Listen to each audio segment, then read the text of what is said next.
Good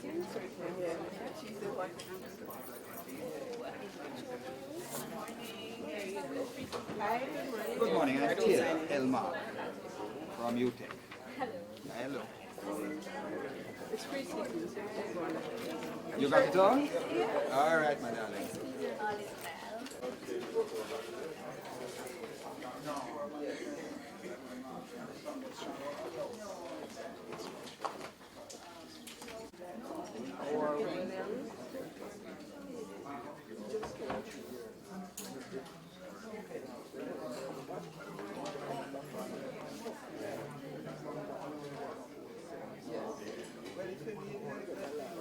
Maybe respond. I did hear it says right here. That's it. Okay. You're covered. Thanks. Thanks.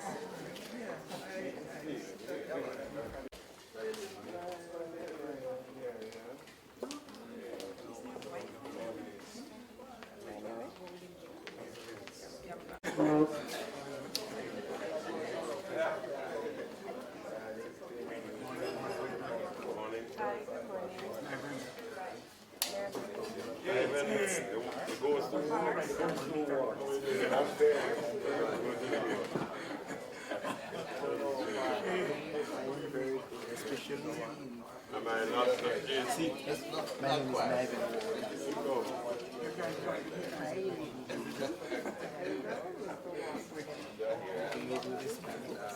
You left me.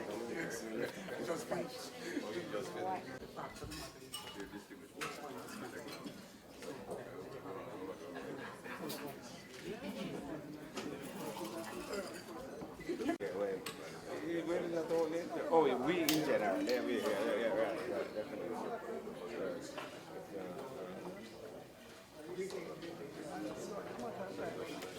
That's up.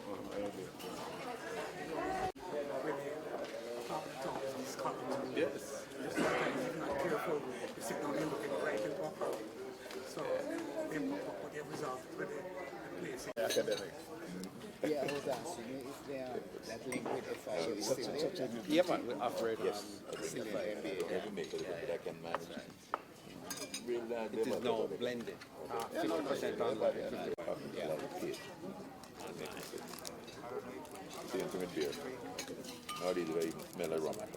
I have a long shuttle. I got it. You know, when you think about it, you talk about the TSOG as an umbrella group, but when you look at the diversity of the Hello, how are you, man? No, man, go ahead.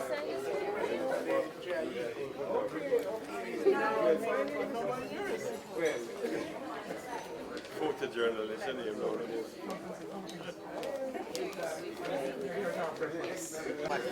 What kind of thing? What that still like? Brenda, what are you doing there, Alex?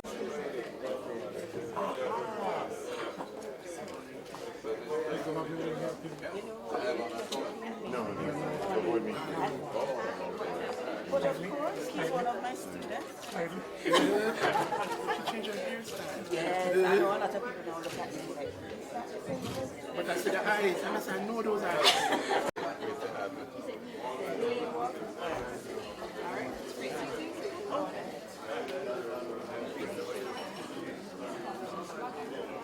Good to see you, sir. Thanks for coming.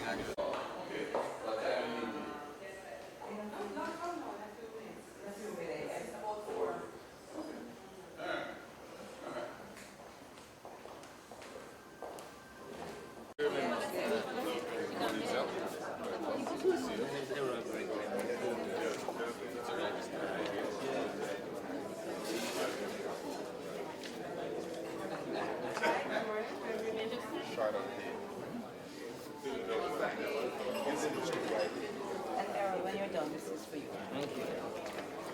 And Errol, the media table. And she and I have been having this wonderful conversation. Walking down. About the touch. I'm great. Everything's everything.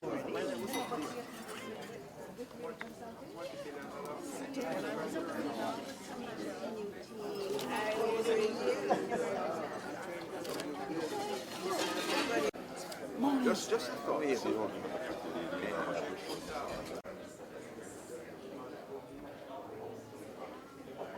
Working on something.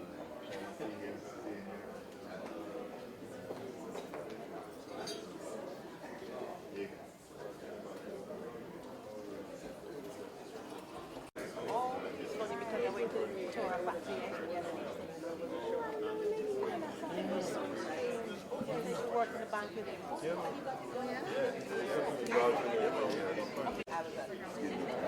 I won't take that responsibility. I'm creating the protection for the chair.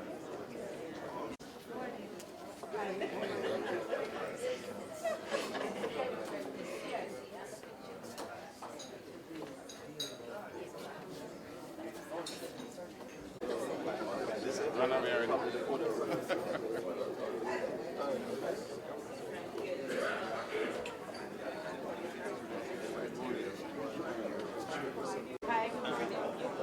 Oh, God. You are?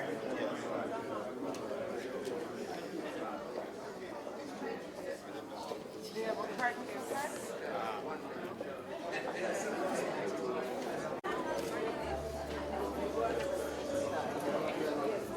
How are you?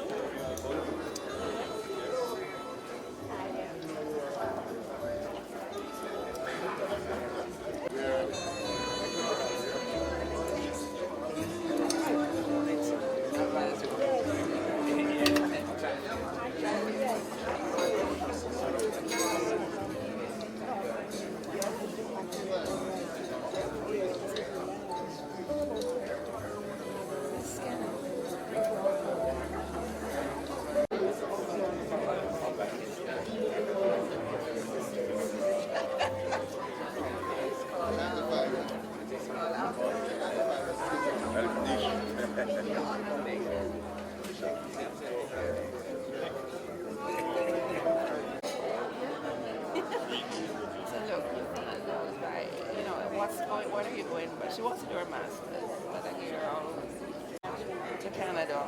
You don't even have an apartment anymore because Dominic rented out her room. Well, I mean, she's leaving exactly where we certain levels. I know, yes. Yeah. What a cut cost, I guess. Doing it quite a bit, just that she doesn't. Because this has been quiet too, unless you're in the circle. That's true.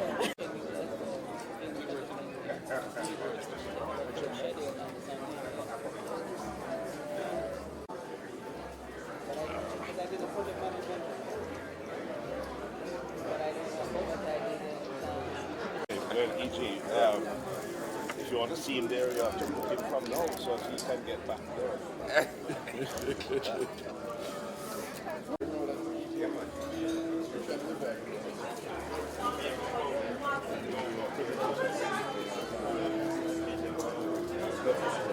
What time? 6:30. Oh, yeah. Yeah. That's a Then new you holiday. move to the next level, which is to roast it. And you have to roast it, so you have to stir it. Yeah. No, it's alright. I will stop at the Have a ground. fun. Have a coffee. So I'll take the beans at the stage to be ground. Right. Roasted already.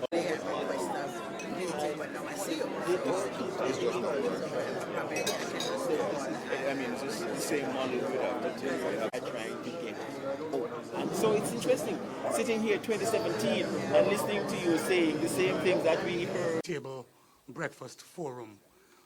We are so pleased to have you here, and I should tell you that on behalf of the Mona School of Business and Management, we are pleased this year to be partnering with the Construction Industry Council to stage MSBM Roundtable 2017.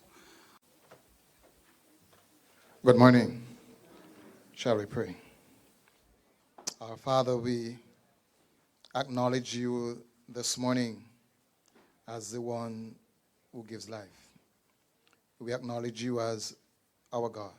We acknowledge you as the one who directs. And even now as we come in your presence, we pray that we will ask of you the wisdom that comes from above. We pray, Lord God, that the proceeding this morning will be directed by you, even as we seek to draw from the intellectual capacity that you have allowed us to use to the benefit of your people. We pray this morning that our deliberation will not be within a vacuum, will indeed not be vacuous, but will be full of substance, Lord, that the final analysis, that the people we serve, we call to serve, will benefit. And even now, Lord, we pray that the food that you have provided, that you will bless to our bodies and our bodies to your work and provide for those who are in need, using us even as channels to do such. And so, Lord, we commit everything in your hand now and pray that everything that we do will redound to your glory and to the benefit of the people to whom you have called us to serve. We pray in the name of Jesus. Amen. Thank you so much, Dr. Nicholson. And as you know, the theme this year is construction as driver of economic growth. And as you also know, this topic could never have come at a more opportune time. So without further ado, ladies and gentlemen, please join me in welcoming the chair of this morning's breakfast, our very own Deputy Principal of the UWI Mona campus, our Deputy CEO, Professor Kawa. Please, let's make him welcome.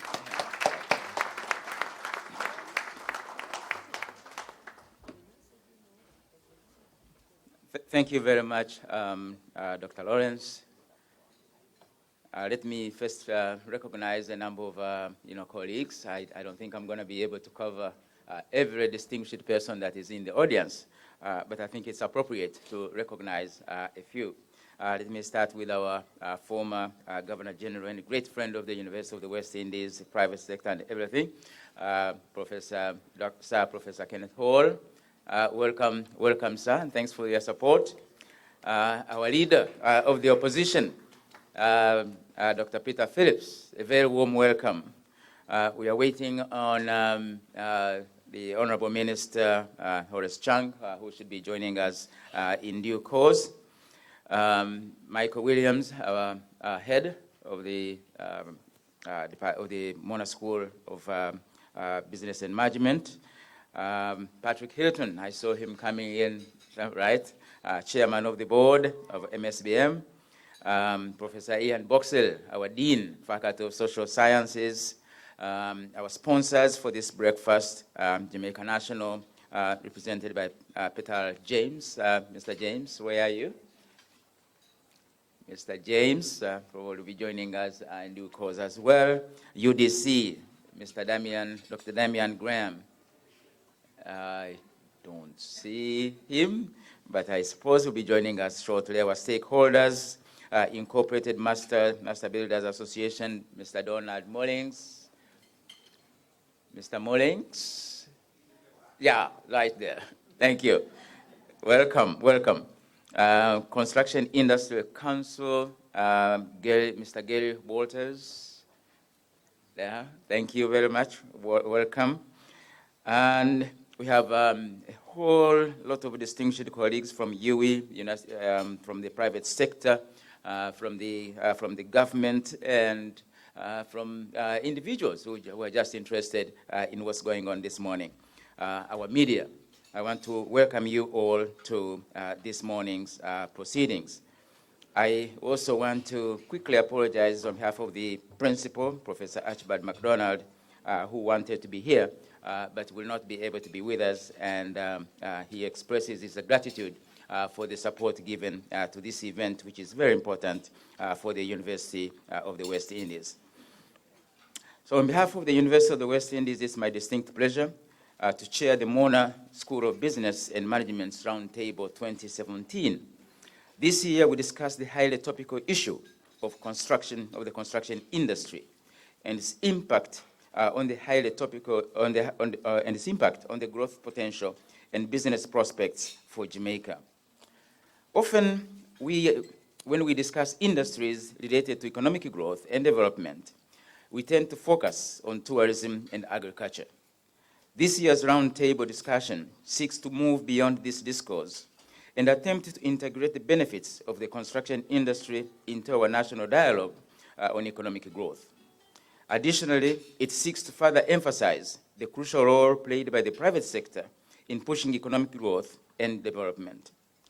The development of our national construction industry, underscored by the support of the private sector, can yield a multitude of rewards for development in Jamaica.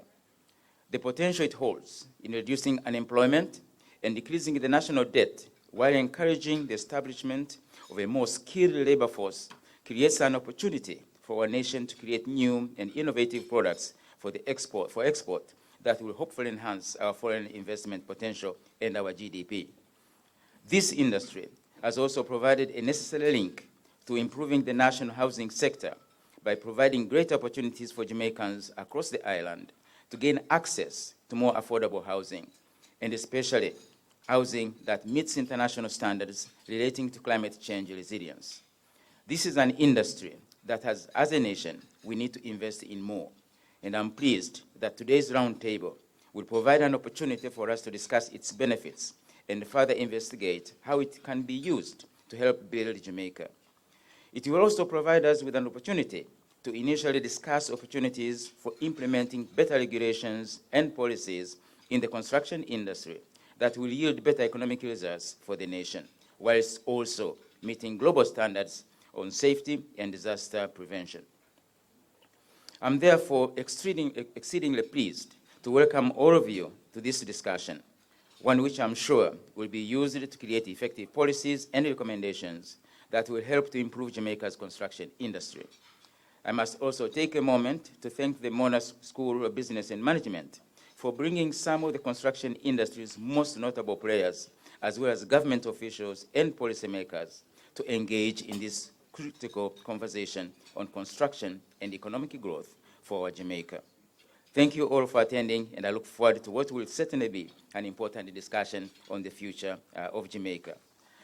And to that extent, I would like to now invite several persons to make remarks. We will start with Mr. Michael Williams, our Executive Director for Monash School of Business and Management.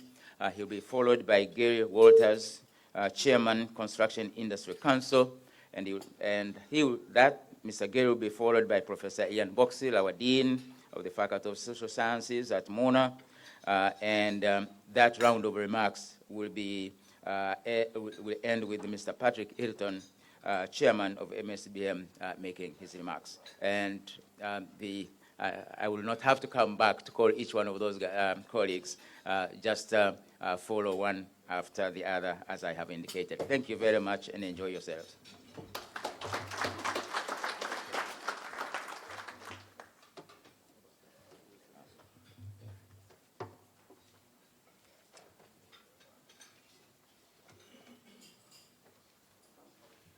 Distinguished ladies and gentlemen, wonderful good morning to you all.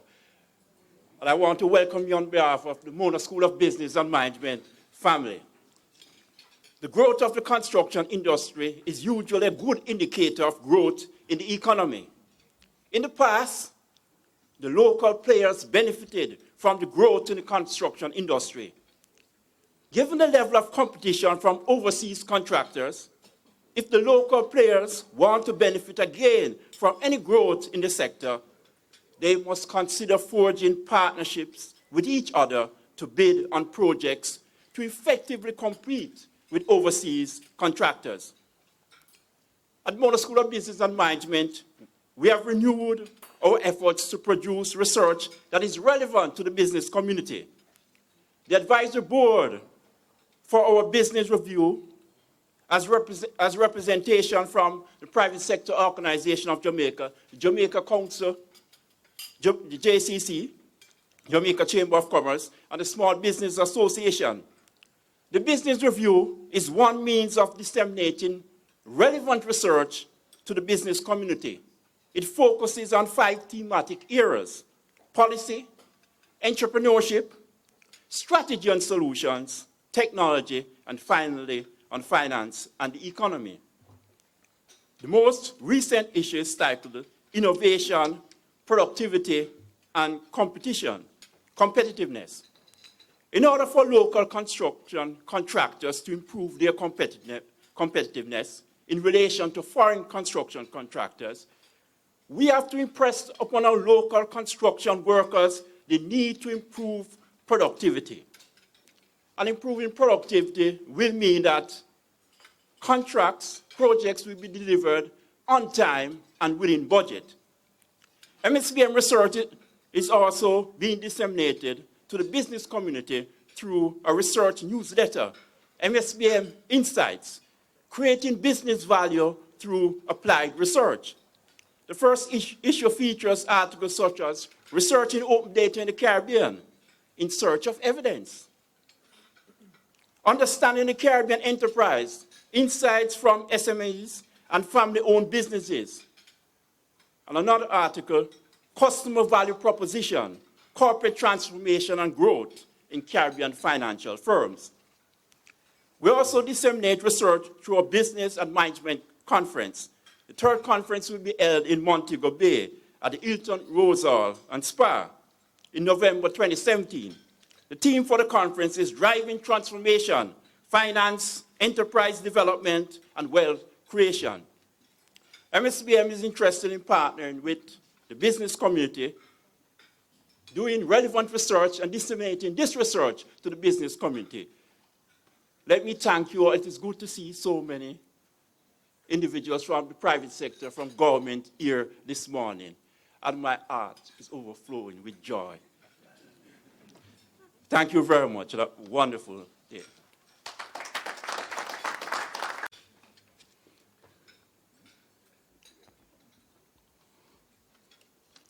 Minister without portfolio in the Ministry of Economic Growth and Job Creation, the Honorable Dr. Horace Chang, Leader of the Opposition, Dr. Peter Phillips, distinguished ladies and gentlemen, a pleasant good morning. The construction industry is a vital part of the Jamaican economy, contributing approximately 6.5% to the gross domestic product in 2015. It employs a large labor force with a reported 100,200 persons as of January 2017, with a large share of these being low-skilled workers. It promotes investment through its own activities as a discrete economic sector and generates further investment in the broader economy. It provides the physical infrastructure that underpins the economy and the built environment that more directly influences the quality of our lives. Its strong linkage with other areas of the economy has a significant impact on the efficiency and productivity of other industries.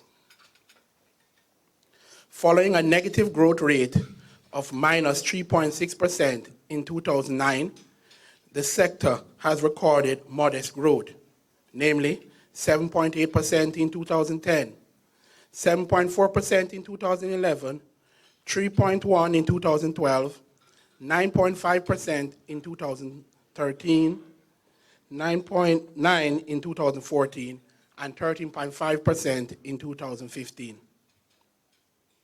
While the figures indicate the importance of the industry to the Jamaican economy, they may be largely understating the magnitude of that contribution. The traditional definition of the industry is narrow and based on its most obvious parts. Includes residential buildings, such as houses, flats, etc., non-residential building, offices, shops, hotels, and engineering construction, roads, bridges, water, storage, etc.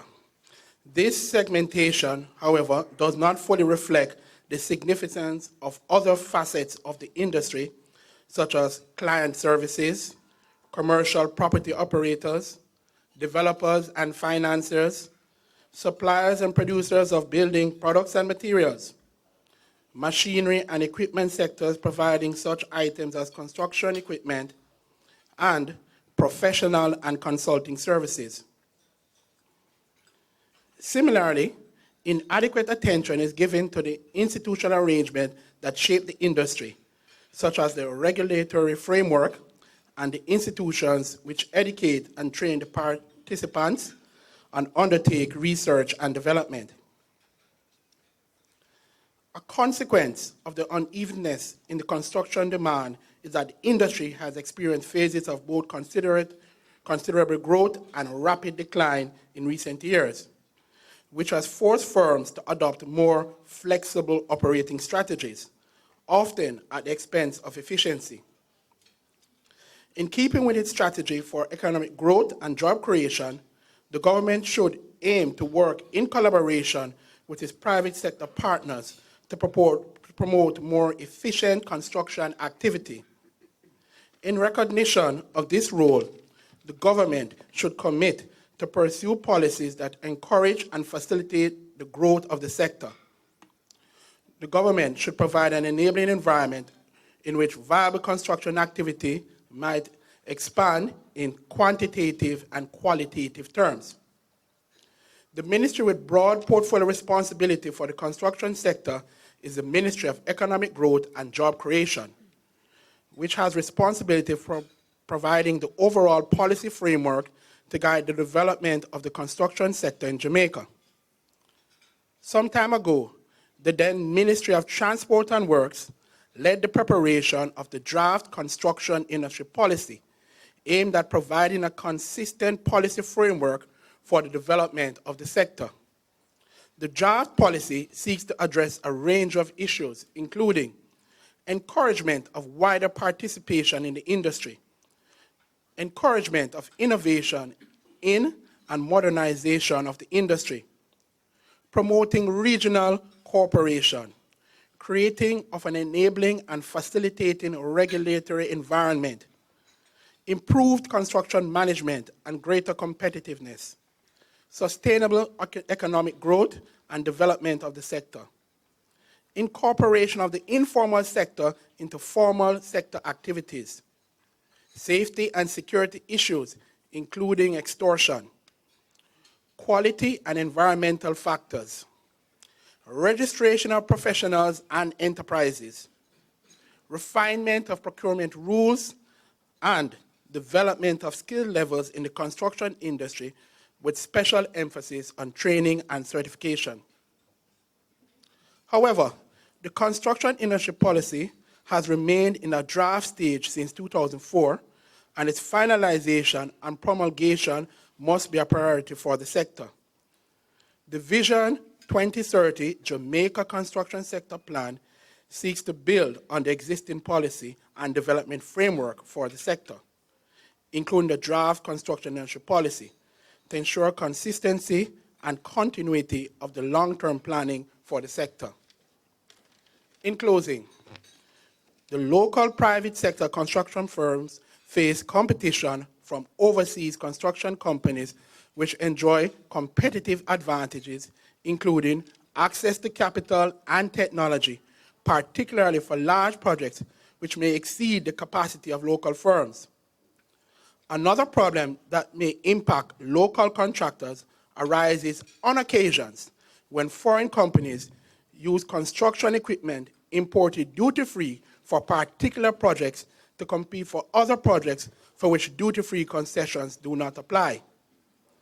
The capacity of local construction firms to participate in major projects should be facilitated, including through access to information in procurement processes and opportunities to collaborate with other overseas and local firms, including through establishment of requirements for participation by local firms on major construction projects.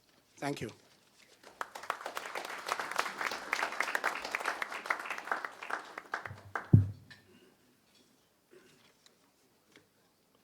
Dr. Horace Chang, Opposition Leader, Dr. the Honorable Peter Phillips, Sir Kenneth Hall, former Prime Minister, sorry, probably former Governor General.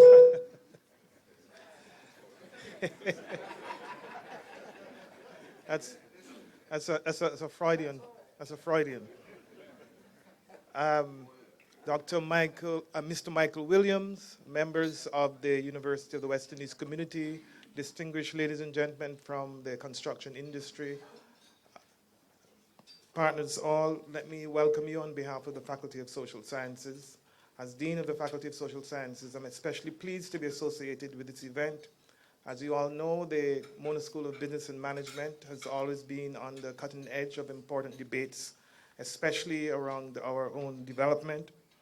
We all are aware that construction is critical to the nation's development, and indeed, one index of progress and of growth is the level of construction activity that occurs within an economy. Having said that, we know that the manner in which construction is undertaken has a lot to do with the way in which a country moves forward. And in that respect, I would like to raise 4 issues that might be considered during the course of this discussion today. 1, I think we might wish to ask, to what extent do the national statistics accurately reflect the level of construction that takes place within the economy? If one were to take a simple tour, say up to Mavis Bank, we might recognize the number of very large buildings that are being constructed along the hills and valleys across the country. The question is to what extent that is reflected in the national statistics, and to what extent those are reflected, those construction activities are actually captured and represent an expanding informal economy. Secondly, as was stated by the previous speaker, the regulatory framework, the recent disaster that we saw, tragedy that we saw in the UK with the high-rise buildings should focus us more on the manner in which we construct buildings. Indeed, in listening to the debates in Parliament this morning, what was interesting is that both sides, both the Prime Minister and the opposition leader, were trading remarks, blaming each other for the way in which the regulatory framework operated prior to and up to the fire that took place in that building.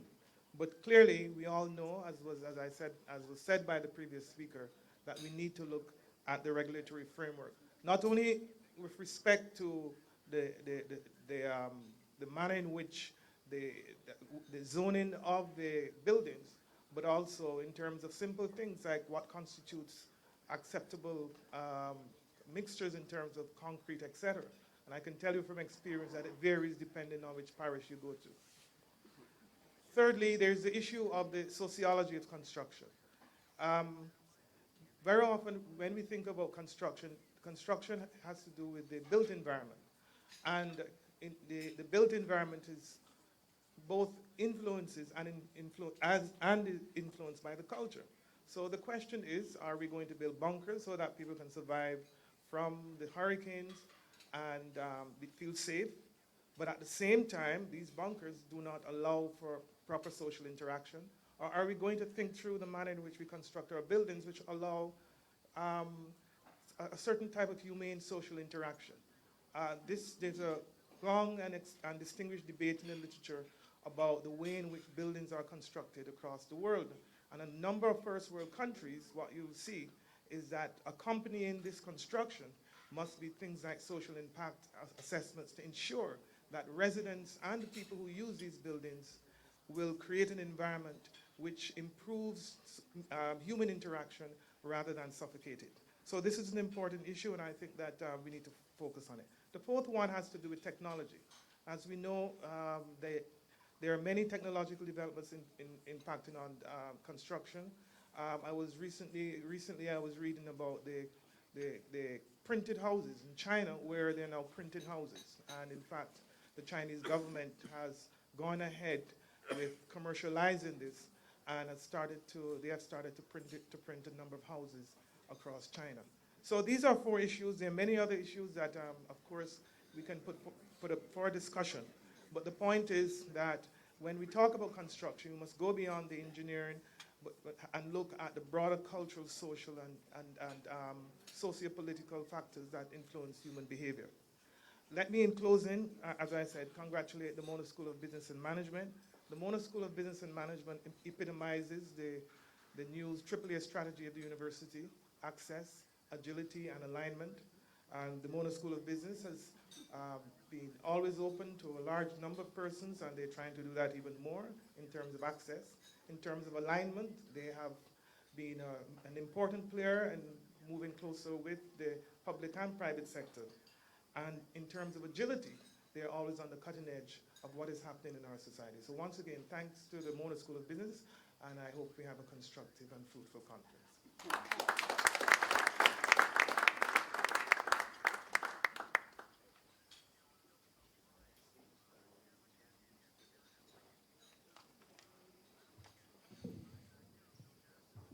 Our chairperson, Professor Kawa, Dr. Horace Chang, Dr. Peter Phillips, former Governor General, I won't make the same mistake, Sir Kenneth Hall, Mr. Gary Walters, Chairman of the Construction Industrial Council, Mr. Michael Williams, Executive Director of the Mona School of Business and Management, and Dr. William Lawrence. Distinguished ladies and gentlemen, members of the media, good morning. I want to begin by congratulating the Mona School of Business and Management and the Construction Industry Council on partnering to stage the 8th annual Roundtable event. The topic, the theme this morning being construction as driver for economic growth. The annual Mona School of Business and Management Roundtable supports the business school's mission and values of producing research that impacts our society, our businesses, and the economy. Through partnerships with organizations such as the Construction Industry Council, Mona School of Business and Management has taken a leadership role in regional and global business research tailored to the needs of each industry while positioning that industry for the future. The institution's forward-thinking research, professional development, and executive programs are designed to investigate issues affecting Caribbean businesses, industries, economies, and in that process to provide practical solutions. The forum, the Roundtable Forum, has become a pivotal arena for bringing together business leaders and senior executives, policymakers, academia, entrepreneurs, and leading professionals in the public and private sectors to discuss, to engage, to gain insights, and more importantly, to impact current events and future business trends. The focus of today's forum on the construction sector is in that regard most appropriate. Ladies and gentlemen, it is well established that infrastructure projects such as electricity, roads, airports, water systems, telecommunications are the foundations of modern economies and have a huge multiplier effect. When you put up a power plant, you not only generate employment through construction and operations at the power plant, but you also create an industrial base around the plant that creates new opportunities. These industries stimulate more entrepreneurs, employ more labor, and these workers will purchase more goods from the market, thereby creating a virtuous cycle. In addition, when you put a road through an underdeveloped community, you bring the residents closer to employment options, markets, better health care. Infrastructure development is therefore key to reducing poverty. The activities of the construction industry are also vital to the achievement of the national socio-economic development goals of providing shelter, infrastructure, and employment. It is critical to ascertain how national governments stimulate economic growth with a view to enabling policymakers to make better use of the construction sector. A robust construction sector, I think the point has been made before, adds more jobs annually than many industries. At the local level, it is clear from all the evidence that we need to work with and support Jamaican contractors to raise capital, to raise funding, to retool, to hone their skills, and to be even more competitive in the construction space. I therefore, again, commend the Mona School of Business and Management team and the Construction Industrial Council for their hard work in putting together what I am sure will be a very successful roundtable forum today. Thanks.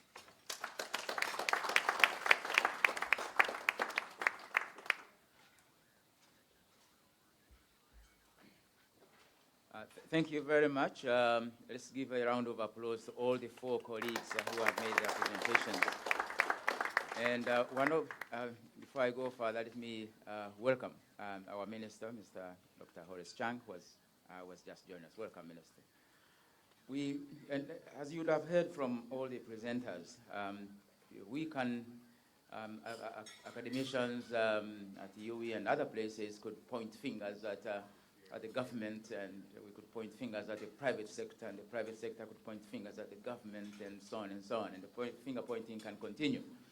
But when the dust settles, we all recognize that we are in it together. And most importantly, that it's going to take the efforts of each and every one of us working together as a team to ensure that our country moves forward by taking advantage of all the opportunities and all the technologies and all the financial arrangements that we have. Put all of that together in a coordinated way to produce the results that we want. And you're going to see, as our dean has indicated, you're going to see UWI playing a much greater role, not only as a research institution providing information that could assist a data-driven policy making, but also participating in the business, in the business of construction, and otherwise. And I see Mr. John Lee, our major partner and 138 student living, with whom we have a huge construction effort. So this is a very important occasion, for us, and we are therefore extremely pleased that we have been able to get support from the Inter-American Development Bank, the Jamaica National, UDC, the Port Authority, the National Housing Trust, Petrojam, Carib Cement, Bank of Nova Scotia, and NROC in support of this particular effort. And I want you to, I'm asking you if you could put your hands together and thank these sponsors who have dug into the, we know times are hard, and we understand that this is a very serious effort at contributing to something that is worthy indeed. So it is that time now to hear from the researchers, Dr. Cecile White and Dr. William Lawrence, who have done the work on this topic, and let's hear what they found out. Put your hands together, please, and welcome this evening.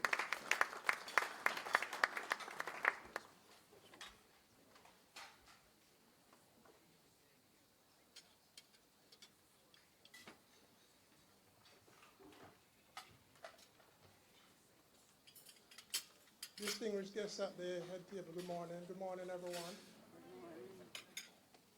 This presentation is going to be presented by myself and Dr. Lawrence and Cecil White.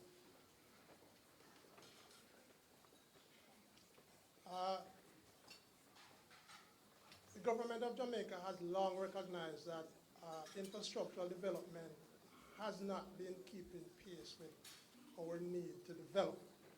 So we at the Mona School of Business took a look at the construction industry. The private sector being the engine of growth for economic development, we picked on the construction industry, took a closer look. And what we're going to be talking about here over the next few minutes is what we found. I wanted to start by taking a look at this, some data from PIOJ Social and Economic Survey, the annual reports, which shows that in spite of the sharp and maybe even dramatic decline in interest rates over the past several decades, the Jamaican economy, as shown in red, the growth of Jamaican economy is lagging the average worldwide economic growth. And this, in spite, as I said, of the decline in interest rates. So there are other confounding factors. Other things are involved. Now, as we talk in construction here, we also took a look at the trends in the construction industry. You can see from this that over the past decade or so, the growth in construction has been declining. And the construction industry's contribution to GDP has been declining. Also, you will see the employment rate in construction declining as well. Housing starts have declined precipitously over the past several years as well. And so against this background, we did a survey at the Mona School of Business recently, the construction industry. And we asked construction managers, what are the greatest limitations to growth in their sector? What are the things that are hindering growth in that sector? And these are their findings. They cite government bureaucracy. In this order, ladies and gentlemen, you can see from the length of these red lines, the order in which the construction managers felt that these impacted mostly on growth in that sector. Government bureaucracy delays, bureaucracies and delays in the government and procurement policy. They also cite the cost of financing, although access to financing ranked relatively lower in the list. The cost of financing, they said, posed significant challenges to them. Debt, the debt burden, the cost of materials, cost of skilled laborers, which includes masons, electricians, carpenters, those skilled laborers. Also citing the quality of work. On the list also, crime and corruption. They tell us that this includes the high cost of providing security in the industry. Taxation was also a factor. At the same time, we asked them, what are the things that you believe would best stimulate growth in the sector? And what are the actions that you would recommend that would improve the contribution of the sector towards GDP? And they told us changes in government construction policy would stimulate growth. Also, there was a heavy focus on public-private partnerships, which they believe would really stimulate growth. And some other factors which we sum up as being related to proper project management. If you see there, training, better estimation of cost, risk management, which we believe if the capabilities of the managers and their people in the construction industry in terms of project management were to improve, then this would stimulate growth in the sector. I'm going to hand now over to Dr. Lawrence, and he will take us a little further. Thank you, Cecil. Good morning again, ladies and gentlemen.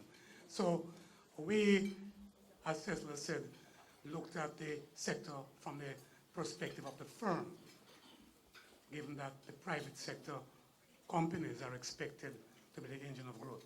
Much of the discussion hitherto now has been at the macroeconomic level. So we felt that we need to take a look at the firms. And as Tesla said, coming from the findings are a couple of main things. One, the leaders of the construction firms are saying that they need to have more projects with the help of the government. There needs to be better control of costs, and there needs to be better capitalization. So it came down to looking at how the sector needs to generate revenues at the firm level and how the companies need to control costs and debt. And you will notice from the findings that public-private partnerships came up quite a bit. The fact is, Jamaica has done very well relative to other Caribbean countries so far with PPPs. And when we look at literature, the projects conducted so far by the government has been held up as shining examples of how to do PPPs, despite glitches. So we see, for example, the Sangster International Airport PPP being widely cited as a good example of how to do it. We also see, of course, the Highway 2000. And we know that construction firms have lamented the fact that not enough local firms are participating in PPPs as they should. And we also know that capacity is a big issue. What we have seen from the data is that there is a need for local firms to be brought up to speed to meet the criteria to participate in PPPs. For example, if you look at Highway 2000 and look at the Sangster International Airport, you will quickly recognize that the private partners bring two important ingredients. One, they bring the debt capital to bear on the project, the financial capital to bear on the project, and two, the specialized expertise with a strong track record in the project that's being considered. So capacity building requires private firms to, one, develop the expertise required to successfully bid on these projects and also have sufficiently deep pockets to finance it. We would like to suggest that building the expertise required cannot be done only by having the foreign firms subcontract to local firms. Full partnerships between the local firms and the foreign partners is a much better way to transfer expertise such that over time, local firms are able to come together and bid for these projects. As it now stands, few local firms have the specialized expertise required to successfully bid for those projects, and going the subcontractor route is not enough. In terms of financial capital, we have looked across the globe at what the top construction firms are doing with capital. And what we have found is that the better firms have more than 50% of their assets as equity. They are very deep with equity capital. So they are not heavily reliant on debt capital to finance these projects. In respect of housing development, what we have noticed from the data is that there is a strong positive correlation between the number of mortgages issued and the growth rate of the construction sector. So you would have known that when mortgages dipped in 2008, 2009, the growth rate of the sector also declined. And when mortgages rebounded, the sector started to rebound as well. But there is an important point to be made here. The recovery in mortgages is somewhat different from the growth before. And that is, before the slump in the number of mortgages, NHT granted most of the mortgages. Now, what we're seeing with the rebound is that non-NHT mortgages are outstripping NHT mortgages. What this means is that each construction firm needs to strategize properly to seize the opportunity. It is not one size fits all. Every firm needs to craft the appropriate approach to fit their own reality. In respect of controlling costs, we believe that more firms need to take the appropriate approach, and I'm going to ask Cecil White to come back in and speak about lean construction. Ladies and gentlemen, as William says, whilst we focus on generating revenues and revenue growth, it is also important to also focus on productivity and efficiency. And as we look around the world and what's happening in Europe, Asia, across North America, we see a development taking place which we want to bring to your attention. Lean construction. The practitioners of lean argue that it is not just a methodology, it is more a philosophy, a way of thinking, a way of life. It focuses heavily on reducing costs, eliminating waste, efficient movement of materials, getting materials, the right quantities, in the right place, at the right time, at the right quality. It is a bottom-up approach to improving productivity. And so we are recommending this strongly to the industry, to the firms, that whilst you focus on increasing your revenue base, we also encourage you to ensure that you are operating more efficiently so you can enhance your margin. I want to show you a short video, 2 minutes, this video of lean construction in action.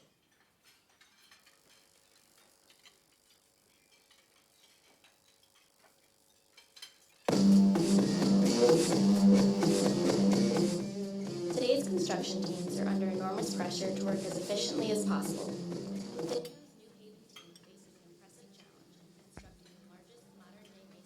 Very low-cost solution. You notice there that they were still using paper reports. The use of iPads and other sophisticated technologies are optional. The other thing is, if you notice earlier, the reduction of clutter on the site, which improves flow and reduces the inventories on the site, thereby improving the efficiency of the operation.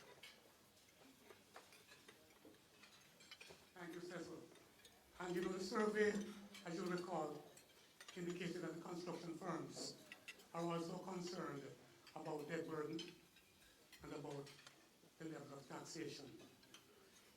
The fact is, as I've said, when we looked across the board, globally, at the top performing construction firms, they were quite heavy with equity capital. Relying mainly on debt to finance large projects is not global best practice. I'm sure most of us have seen this logo before, if not all, the Jamaica Stock Exchange. And this provides access to public equity. As you, I'm sure, may know, the Jamaica Stock Exchange started back in February 1969, over 40 years ago. And to date, 123 firms have been listed, including the 31 on the junior market, which started back in 2009. And ladies and gentlemen, would it surprise you to know that in the entire 40-year history of the stock exchange, based on the 123 firms in total listed, only 4 companies are directly involved with the construction sector. Only 4. And none of these companies have attempted to become listed on the junior market of the stock exchange, despite the fact that if you access the junior market, for example, not only do you get at least $50 million of equity capital, and you can get as much as 500 million. You immediately upgrade your capital structure to reduce reliance on debt. The company recognition, which helps to bid on large projects, go up. And finally, let's not forget that currently, companies can benefit from 5 years of 100% income tax waiver. When we talk about taxation, for example, and yet not a single construction firm has attempted to become listed or is listed on the stock exchange, although this has been around since 2009. So sometimes when we say, for example, that there is not enough government policy, we've also got to take a hard look at making use of the policies that we do have. We have simply taken an illustrative look at what public equity by way of the junior market can do with a small construction firm. This firm has annual revenues of $90 million, total assets of $50 million, was over-relies on debt. By becoming listed just at the entry level and getting the minimum of $50 million in exchange for 20% equity, which means the company doesn't give up its overwhelming voting rights. You transform the capital structure right away. And if you look at the projections, just 2 years after listing, there is substantial revenue growth, substantial profit growth, while paying 25% of profit to shareholders.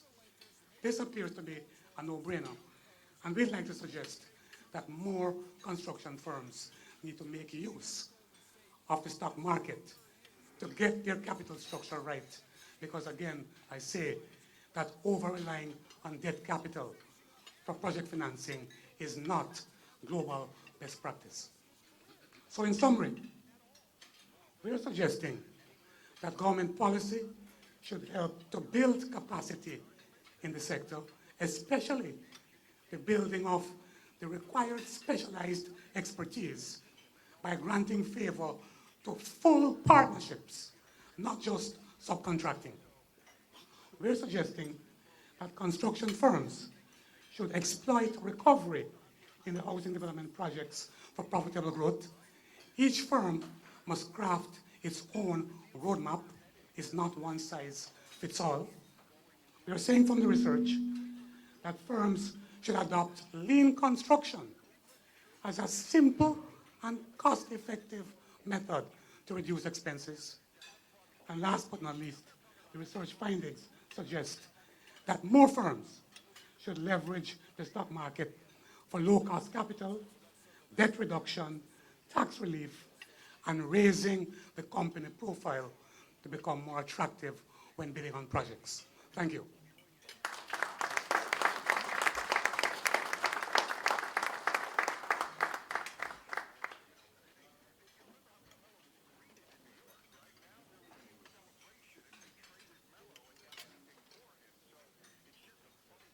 Thank you very much, Dr. White and Dr.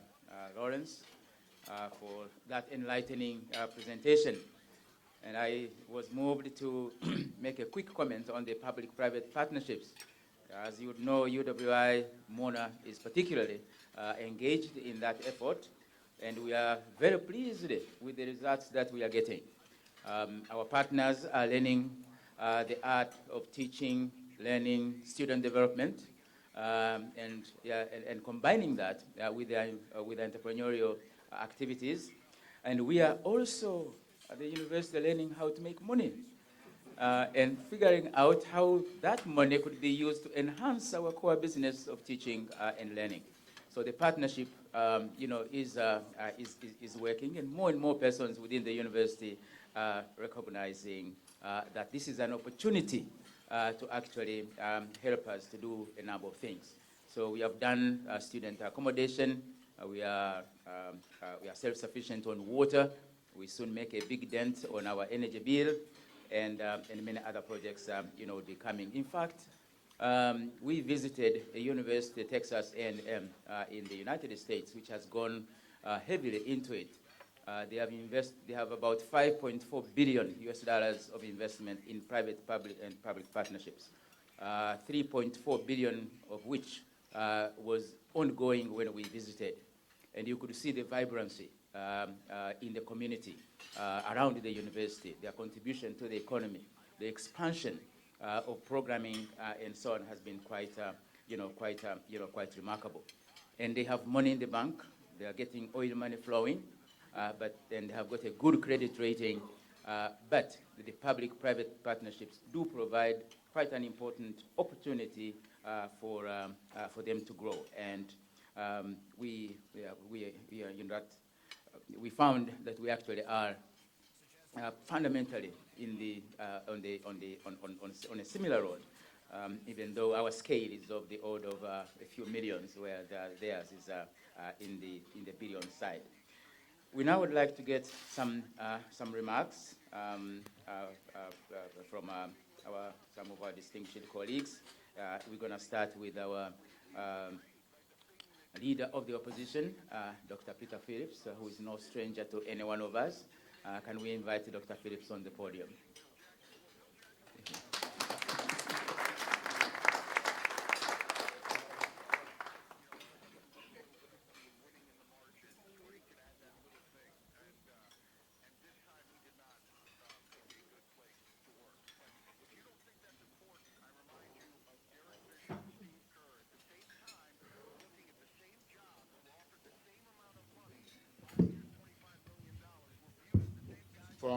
Former Governor General Sir Kenneth Hall, Pro Vice Chancellor, Dean of the Faculty of Social Sciences,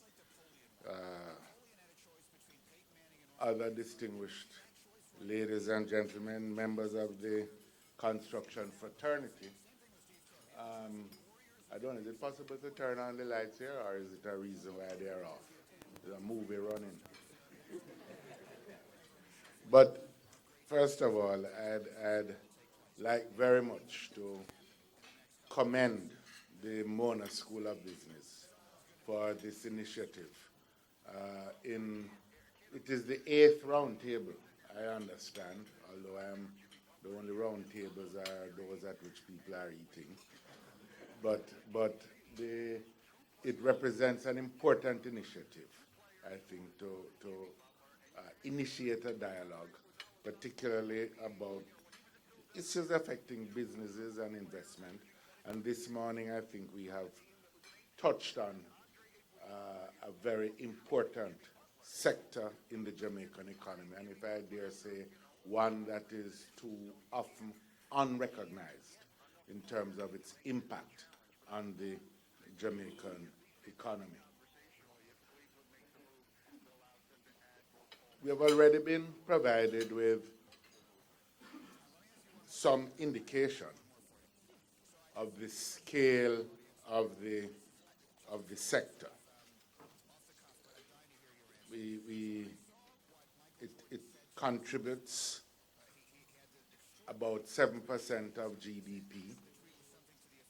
It represents employment of about 10% or so of the employed labor force, based upon the official numbers that are there.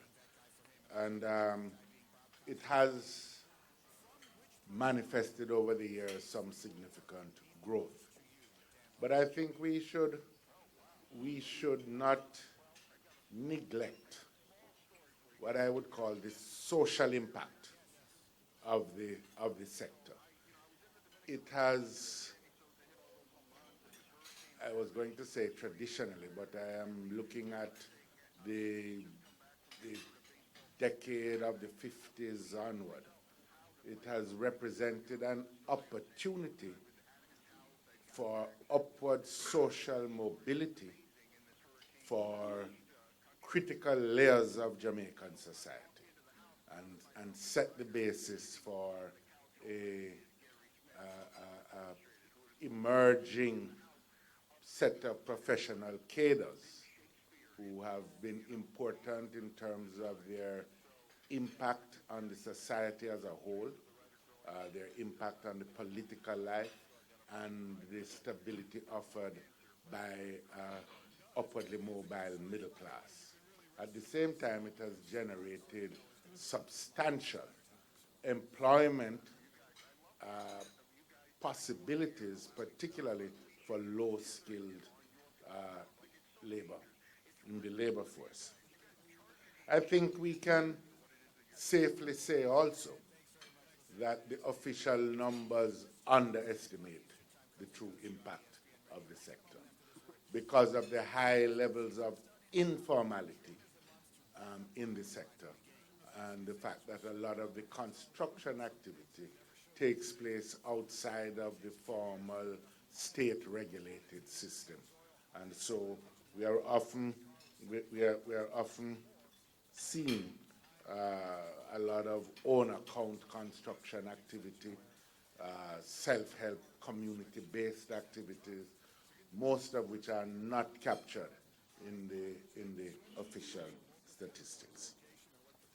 And also, I think, and it has been alluded to here, I think we should recognize that the conventional description of the sector again underestimates its impact insofar as we are not taking account of the range of professional talent and skills that are embedded in the sector, the architects, the engineers, the urban planners, and of course Patrick Hilton, who was or is here, could say that much of the financial sector and the supporting, which provides support, is also to be taken into account in measuring the broad economic impact of the sector. Now, what is the way forward? Interestingly, the study, excellent study, and I trust you're going to give us all copies. Because, you know, I heard it said there's no free lunch or free breakfast, but I'm trying to get my 2 cents. But with free of charge, the copies of the study. All right. But it has focused at the level of the firm. And I think I want to look a little bit at, initially, at the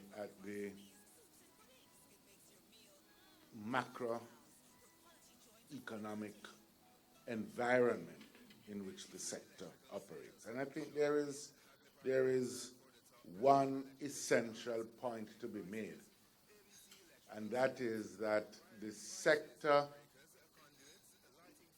has been stymied to a considerable degree by the difficulty on the part of the state to undertake the desirable levels of capital expenditure because of the overhang of debt that has stifled our economic potential over many decades. And despite my changed responsibilities, I think the truth is the truth. And we need to recognize as a country that we have to pursue the continued downward trajectory of our debt, because it is the reduction of the public debt and the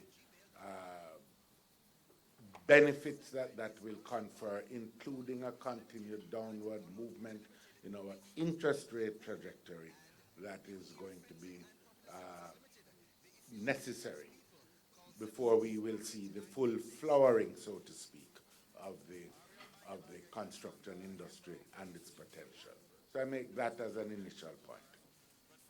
Secondly, as a subsidiary point in relation to the question of the macroeconomic parameters, I think we have to recognize, despite what has been said in the study, the need for predictable taxation environment.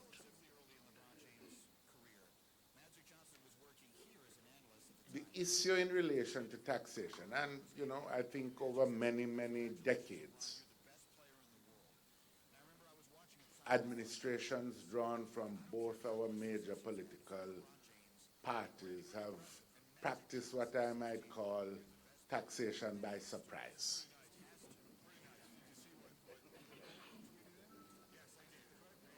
And I make the point clearly not as a political point. But I think as we become subject more and more to an integrated global market, we have to recognize that our firms, as well as firms originating outside of the economy, have to compete in the wider global economy. And therefore, lurches in taxation policy are dysfunctional, counterproductive to the interests of firms. Firms face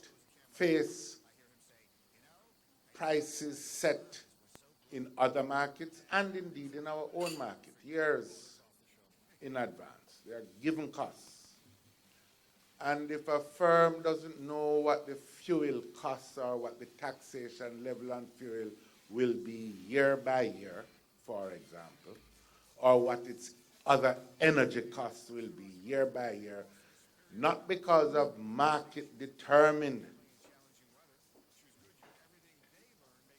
processes, but rather simply because of unpredictable taxation measures, we are putting those firms at a disadvantage. And one way, I think, to achieve greater predictability is to have a more transparent process for determining the level and type of taxation.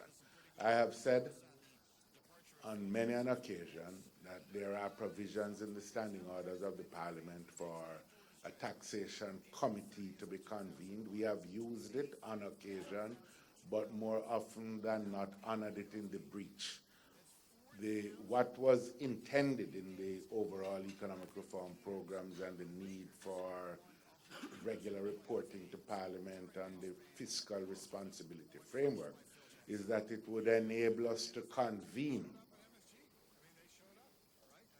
such a committee on taxation well before the budget, but which would provide the opportunities for the society as a whole, led by a Ministry of Finance, obviously, to discuss the parameters of each particular budget as far as the fiscal needs are concerned, the options available, and allow, most importantly, for stakeholders to be able to provide a perspective on the effect of different taxation options on businesses. There is too great a gap between the public bureaucracy in terms of its understanding of the dynamic of the business world and the practitioners of business who have to face this real world of business. And too often we have this untidy impact on businesses trying to make their way in the world because of the lack of understanding. I put it no higher than that. It's not a penalty because of the lack of understanding of the different elements of our stakeholder community. Public bureaucracy on the one hand, and private business operators in the construction industry and other industries on the other hand. Now, what are some of the impediments that the industry faces? First of all, and it has been again alluded to, in the global marketplace, where we have essentially opened our economy to competition in this industry, there is the question of the inequalities of scale. Our domestic construction industry on the one hand, which is quite fractured, and some of the giant corporations of the global world of construction. Unequal competition is oftentimes unfair competition. And part of what needs to be done is to find the way of leveling the playing field in this regard. Certainly, as a first step, there ought to be equal treatment by government of the firms competing, foreign firms and local firms competing for the investment dollar of the state. First proposition. Now, how do we achieve this? I mean, or put it simply, the problem you cannot expect companies which have got financing externally, often by virtue of the diplomatic leverage of their states of origin, having low-cost financing, companies that have duty-free equipment, companies that do not regard JIC rates. You cannot ask the local industry, which has no duty-free access to equipment, which is bound by their domestic commitments to JIC rates, and which has no privileged access to financing to compete. Factually, what is happening is that even the biggest domestic construction firms are finding it impossible to compete, not just for the dollar of state expenditure, but they are finding it impossible to compete also in relation to private contracts, and are losing out in a huge degree. What it will mean if it persists is that in a few years, the entire domestic construction industry will be dead, only left to be interred. And we cannot afford that as a country. We cannot afford it for the sociological implications of it, and we cannot afford it for the economic effect that it will have on our people. Now, among the solutions to be explored, first of all, I think are some simple, some more simple, some more complex.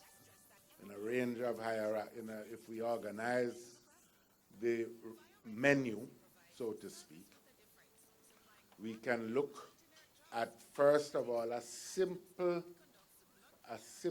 act on the part of government which says we will insist on all persons operating government contracts to respect the JIC negotiated rates. That could be a starting point, so that the playing field at least will be leveled in that regard with respect simply to government originating expenditure.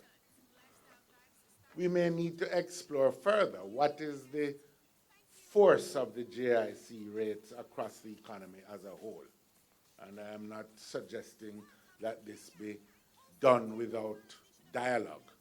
But certainly, we have to recognize that if those participating in the industry don't feel that there is adequate reward from the industry, then they will have no interest in protecting the industry. I mean, and there are all kinds of ways in which this will be visible at the level of the firm in terms of productivity levels, theft, etc., etc. Other jurisdictions have gone further and have insisted that foreign firms have, as a matter of law, a local partner in order to ensure transfer of technology and the building up of the local capacities. We have to be, it is a sensitive matter, but one that should be explored. And we don't have to start, as some jurisdictions have it, where they say the local partner must be the majority or equal partners. We can start at a lower level of the threshold.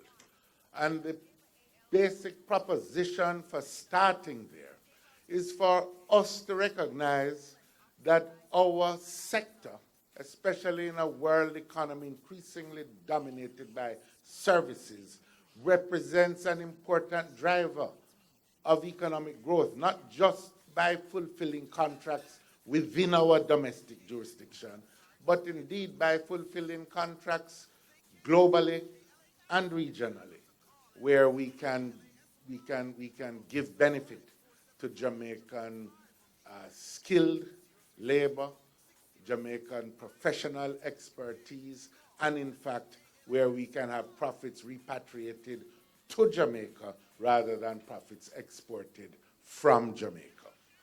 And so I think we have to explore this as a matter of utmost urgency. You know, I was wondering why I had been invited to speak on the construction industry until Horace Chang reminded me that I had once been Minister of Works. But I mentioned that. I mentioned that because it leads to another point. In that capacity, I don't know if it still happens to Minister Chang, but in that capacity, I was visited frequently by diplomatic representatives of other countries at the level of ambassadors and high commissions, promoting their companies for work in Jamaica. And we need to mobilize our own representatives overseas to work on the promotion of Jamaican firms seeking contracts and seeking to do business in other jurisdictions in the Caribbean and elsewhere. It's part of a reorientation of our foreign diplomatic operations, to which we are committed in the opposition and which we think must become commonplace feature. We let our firms down into Trinidad, Eastern Caribbean, Guyana, and elsewhere and leave them on their own, by and large. We need to hold their hands and ensure, as government, that they get a leg up, so to speak, in being able to undertake these contracts. The firms also need to recognize that there has to be a process of amalgamation between them to get sufficient scale. Going into many of these markets will require joint partnerships, joint ventures, to find the scale. It doesn't make sense to think that the state can offer all the protection that may be sought. A third area of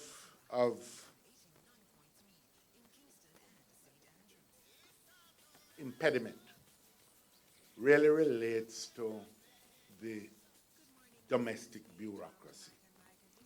Project approvals, it has bedeviled successive administrations. Improvements have been made. But certainly, the adage that time is money operates perhaps with more force in this industry than in many others. Companies, developers, construction firms can't languish for months paying commitment fees to banks and financial institutions while they wait on government bureaucracy to in fact, fulfill these obligations. So, in summary, I think we are all united in recognizing the great force, potential force for development that the construction industry represents. But it also, if we are to realize these prospects, we also need to form a partnership among stakeholders to find ways of removing the impediments so that we can have a Jamaica that works for all the people and which spreads the benefits of development widely. Thank you very much.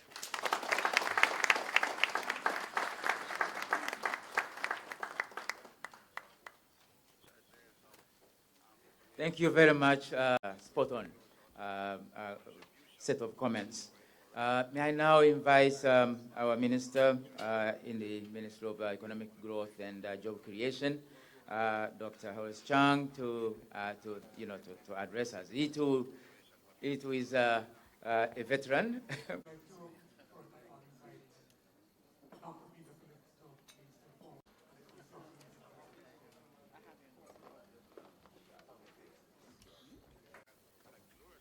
University of the West Indies, Sir Kenneth Hall, former Governor General. I'm not sure if he has enough time, but time is never a factor to be Prime Minister too. Next time. Our leader of the opposition, Dr. Peter Phillips, Dr. Williams, the Executive Director of the Mona School of Business, Professor Boxhill from this Department of Social Studies, the many distinguished players from the construction sector, engineers, I think architects, contracting firms. It gives me some pleasure this morning to address you at this time the annual Breakfast Roundtable Forum hosted by the Mona School of Business. And I want to begin by commending the Mona School of Business for their outreach. I've seen them in other areas. I've seen Professor Boxley, in fact, seems to be taking that aspect quite genuinely seriously, has reached out in many activities now. In a different context, of course. Should I say their relation, they're the creative industry. Gatefest and other areas very busy. Construction is also very creative in a different way. It's the hard side. But it's good to see the Mona School of Business reaching out in this way. And the Roundtable Forum as conceptualized, facilitates the coming together of decision makers, business leaders, academia, to engage in meaningful discussion and, of course, solution-oriented discussion, I hope. Tertiary institutions like the university are oftentimes criticized for what is perceived to be a lack of relevance, whether through obsolescence in content or inability to establish the link between content and change that is required. In fact, at one stage, Mona was described by one of our journalists as the intellectual ghetto.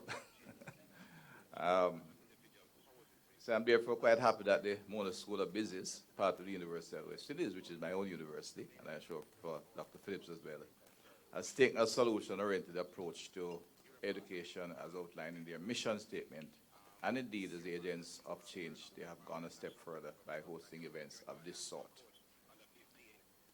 The choice of their theme for today's Roundtable Forum, Construction as Driver Economic Growth, is further confirmation that the Mona School of Business is responsive and relevant.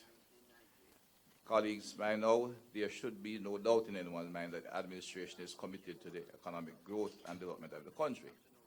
And as we seek to advance the growth, it is evident that the construction industry has a role to play in the driving process.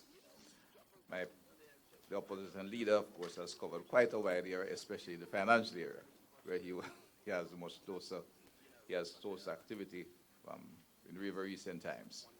And maybe one of the critical areas to examine is how we finance infrastructure and the construction sector.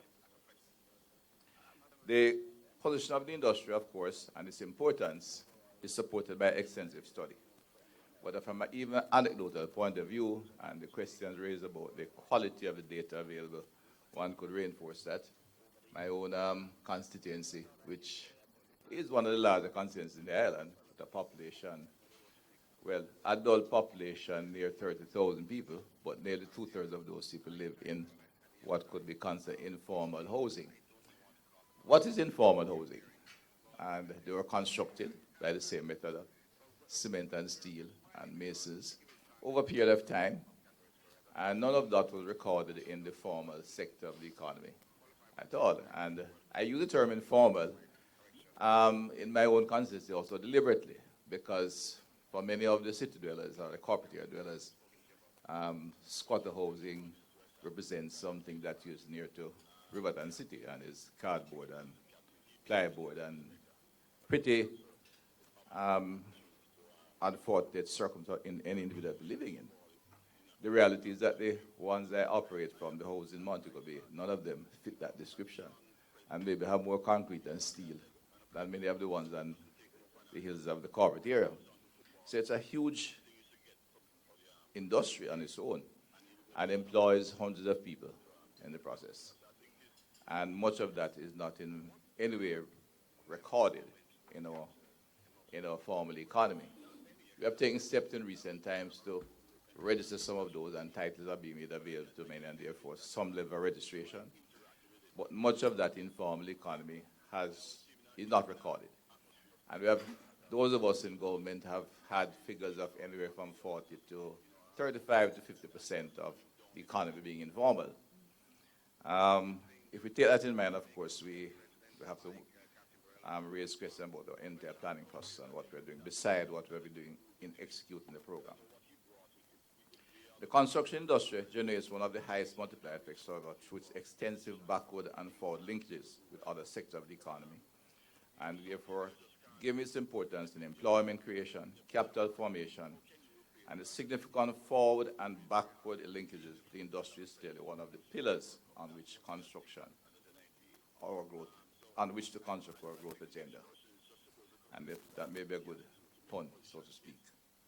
Of equal significance that the activities of the sector are also vital to the achievement of national socio-economic development goals, such as the provision of adequate affordable shelter, access to infrastructure, and employment generation. I have responsibility for water, works, housing, and port development in a fairly direct way, while I'm Minister without portfolio in the office, in the Ministry of Economic Growth and Job Creation. I'm reminded of this fact daily of the role of construction sector. But while I could speak at length, and my predecessor has gone, and we're going through a forum for the morning, I don't intend to take up the whole hour. I'm going to try and focus more on the one aspect of the construction sector. Because whatever I say, I think, and there has already been repetition in the research, which confirms some of the thinking out there, as well as the comments made by Dr. Phillips and others who have spoken here. Because many of the problems affecting the construction sector are fairly well known, well established.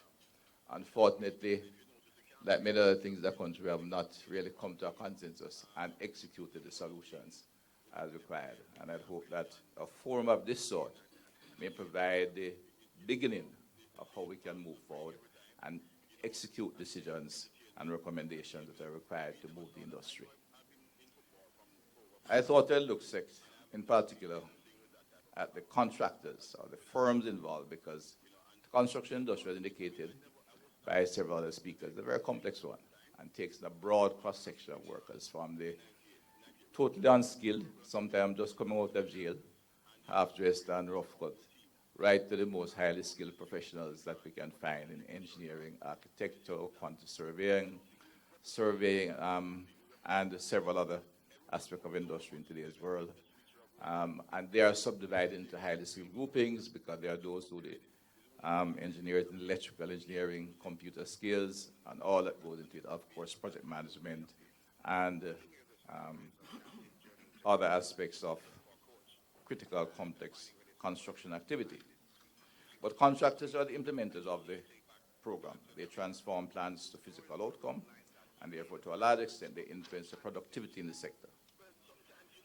Traditionally, contractors, of course, enter construction projects at the back end, and have not been seen as having a role to play at the conception and planning on many occasions. In our situation, they look at the economics of the project, and if the numbers make sense, it is considered worth of doing, and they bid and get whether from private or public sector. Of course, reference is made with the bureaucracy, which operates at the front end. We plan, and unfortunately, sometimes government plans take 15, 20 years from beginning. For those who might even, who are here, if we think a little bit back in the highway system we have in place, and we give credit to, and justly so, to Prime Minister P.J. Patts for executing Highway 2000. But the concept of highway system for Jamaica, as outlined, was actually written in 1964, when the United Nations Development Program, and the request of the then Minister of Development, Honorable Siaga, designed what was called a 20-year physical plan for Jamaica. It is almost the identical routing identifier that we are still working with today. Some of those writings lie in some ministries or in part of the library of the university. And as they've been looked at again, and I said, even until recently, one or two people may have looked at them and realized that a highway system for Jamaica was maybe critical in moving the economy forward and laying the foundation for effective development. But we have this tendency to plan over a long period without executing. And of course, even when decisions are made, we have seen plans and then funding lie low in banks or sit around for a long time before approvals are given. My colleague can speak to it, and I'm hoping at this time we can begin the process of changing some of those things. I've seen government plans and funds borrowed, and the minister will be aware of that lie around for decades. We have even had some projects where the funding, the Ministry of Finance find it appropriate to just abandon the funding and start a new project and go elsewhere. So the time has come, therefore, for the strategic role of contractors to be reviewed. We need contractors not only who crunch numbers, but who are willing and able to look beyond the profit margin and have a role, see that they have a role to play in advancing the growth agenda by contributing to increased productivity, which is lean construction as indicated there, but that has, of course, the impact of reducing employment, which is a part of my own portfolio, job creation. And worth a pause, because technology can be intensive activity, can reduce costs, but you can also find in some sections that you can still have labor-intensive activity which are cost competitive. And some of the challenges we face out there, we have to get engineering skills that are willing to think through the process. I say that because in the area of housing, for example, I know we have built starter home units, which are basic, except for the infrastructure. The engineering demand is limited just to ensure you get the right quantities of whatever building material you want. You can either do those starter homes by prefabrication, activity which employs very few. You can stick them up, as I said, print them nowadays.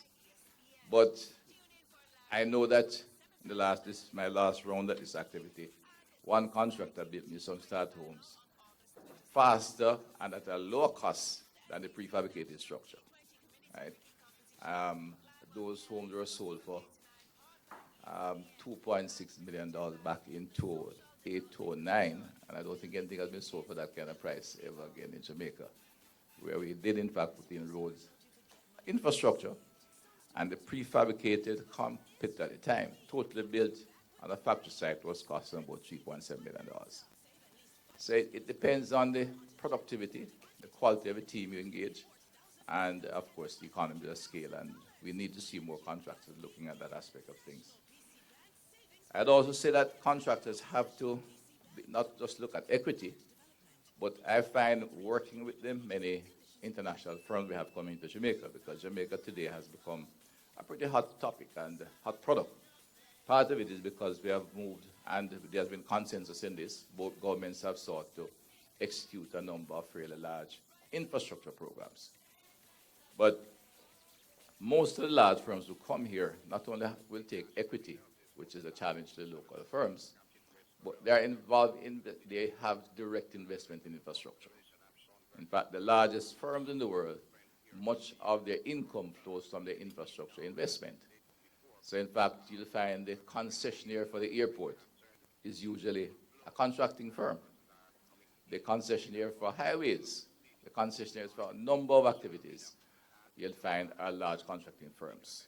So Vinci and Aegis, which is an engineering contracting firm, are two of the leading bids for the Norman Mann International Airport. If we examine the Montego Bay Airport when it started, they were largely Spanish contracting firms. And one semi-local firm, Astrom, got in the bid because they wanted to work. So they actually joined up in the team and bid it for it, and in fact got the process going and took an active role in the construction. In fact, they were the primary contractor. So I think we have to find a way not only of having our local contracting firms collaborate, work together, seek ways, as suggested, of expand their capital base, but expanding their size, so bulk up, so to speak, so they can compete more effectively with larger firms. And it's not impossible for small island companies to do that. We have been having significant competition now coming to the Dominican Republic, which is a bit bigger than us, but it's a small economy as well. And in fact, they shifted from sugar after we did, right? I think much of our older firms were in fact around before they were. Part of that, of course, means that contracting firms, before I get to our own solutions, what the government has to do, have to also take advantage of what opportunities exist. The housing market in Jamaica has been described to me by one international firm who wants to get here, and that has remained fairly local for a long time. Jamaica is the only country in this region with a large guaranteed market for housing. And that's a fact. The housing trust sits on billions of dollars, some of which we have used to pay debts. And we are not satisfying the need for 60% of our workers. We have advertised and in seeking to expand the private-public partnership program, which is one route by which we can get our workers involved. When I first discussed it back in 2010, there were no takers. We have advertised land and invited takers. I'm still having a difficulty because we have said, look, we will provide the land. You build at a price point, we'll guarantee its purchase, but you find the capital for bridging finance. And with interest rates coming down as they are now, contracting firms ought to be among the firms that have enough equity and enough experience with the finance companies to get favorable interest rates. So therefore, bridging finance should not be a big challenge or a bigger challenge as projected. But there are very few takers because there is significant cultural resistance to contracting firms becoming equity partners and owners of infrastructure otherwise going out there. And that is something that we have to overcome if they are going to become large competitors, because while I accept that the government have to change policy, and we're looking at the policy that was drafted, and create the framework for companies to participate more effectively in the construction sector, the contractors and the players have to themselves take initiative and show some entrepreneurship in getting involved in the economy. The days of contracting firms just doing work for the private sector or bigger than the government sector are finished. And if we pursue that in a singular path and continue along that lines, it will not be government policies that cause the large construction sector in Jamaica to die. Firms themselves have to begin to expand and relate to the changing demands of the economy. I also appreciate that training is a critical part when it comes down to the while. Certainly, improvements in the predictability of both the delivery of contractors and the policy in which we are operating have to be established. And we are taking some steps in government. The leader of the opposition are aware. Some of those ideas are evolving from there in government, and we intend to carry them through. Unfortunately, under pressure from multilateral partners, but we are going forward, fortunately, one way or the other. We do believe that changes in terms of how we approach taxation, how we approach the question of private-public partnership is critical toward growth and development and long-term sustainable progress. Of course, we may have to again examine the policies that will generate greater integration and collaboration in the contracting sector. I've said this before in terms of bulking up. Other speakers have indicated this. And certainly the tax policy and other areas of government will have to be examined, and also possible to our procurement process. Of course, procurement is a delicate one. I think my NCC chairman is here. But one of the challenges of procurement in Jamaica is we have a very complex system which is designed to create a level of fairness, and that is critical if we're going forward. I'm not sure it creates the transparency that people ask for, because you have to go through a whole heap of paperwork, and I think most people, by the time I read halfway through the paperwork, they don't read the rest. So I'll do the design. It provides a record, and that I think transparency only comes when the OCG or the courts begin to get involved. You have to read all the papers, and therefore it's a legal matter. But I don't think even some of the players themselves spend as much time reading all the documentation that you have to do. In terms of engaging and working with our foreign international diplomats to see if we can get Jamaican firms beyond our borders, that requires the firms themselves bulking up and become internationally competitive. And therefore comes back to some of the local policies that creates a framework for them to do so. But one also has to bear in mind that every time a politician speaks to a contractor, a question is going to be asked, why this contractor, not the other one? And it was that the question of corruption, which could take another whole roundtable breakfast, I'm sure Mr. Boxell, is relevant in Jamaica, but the truth is that we have structured a whole system which literally says everybody in the public sector is corrupt, from politician to technocrat. And in the process, you create so many impairments. Some of the things you would like to do just not be done. You know, that unfortunately has become part of our culture. And we'd have to find a way to overcome it, not giving an excuse, but I think many people in the public sector, and some are here, I see members of the people work at the Water Commission, and the housing sector here. Dr. Phillips himself is a long-standing public servant, and I'm aware of what I'm saying. We have just created that kind of system in Jamaica, which, without breaching any of the ethical standards, we have to find a way to deal with it and ensure we can be more flexible and be more responsive and creative to the issues out there from time to time. The use of technology should be encouraged, and we have to find a way to do that. Again, if I refer to Dr. Phillips, because the challenges are common. The taxation policy is something that is relevant. When you have large firms coming in, they bring in their equipment duty-free, and I think one of the issues there that we don't observe, which we tend not, well, we tend to just look at the duty being charged. The fact is that if you don't charge the duty and ask them to pay it, it's still the country paying for it. So in many ways, the duty-free is part of subsidy by the parent government who is lending you the money. There's therefore a good question why we don't allow local contractors that kind of concession if we ask them to grow. Of course, it comes on back to the general policy issues. Some have been raised, unfortunately, right? It depends on how we approach it. If we examine it in that context, we may be able to find a justifiable way to do it. Economists, I find, tend to argue in some very, although you're asked to overcome the silos in government, they argue in silos. So everything must follow a particular alignment.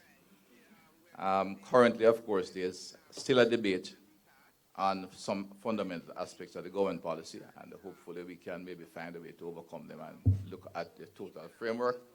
This government, which adopted a significant move to move taxation, a major part of our taxation, the greater portion of it from direct to indirect taxation.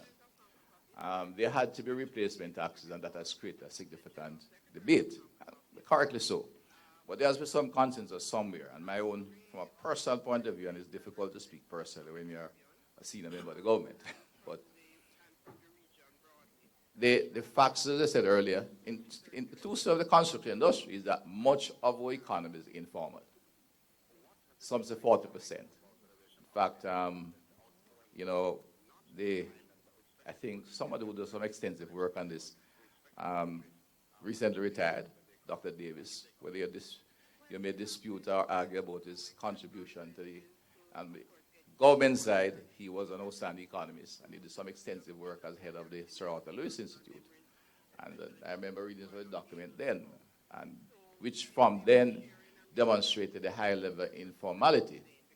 And in my own view, if you have an informal economy, you need indirect taxation to capture them, because the guys who earn money, whether legal or illegally, hustlings in the tourism industry or elsewhere, they buy motor cars, they buy food. In fact, they tend to be the greatest consumers, because sociologically, Dr. Box says new money tends to want to show off itself. So basically, they'll walk into the supermarket and take up 2 trolleys instead of 1. They consume. And I think that's where I need to catch them, because I'm not going to catch them on the income tax bracket. And your worker, who is the foreman or the secretary at the office, well, she gets caught every month. She can't run anywhere. There's no hiding place for her.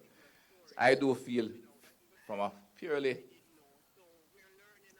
philosophical point of view, that there's justification in expanding the indirect taxation over direct in the economy that we have.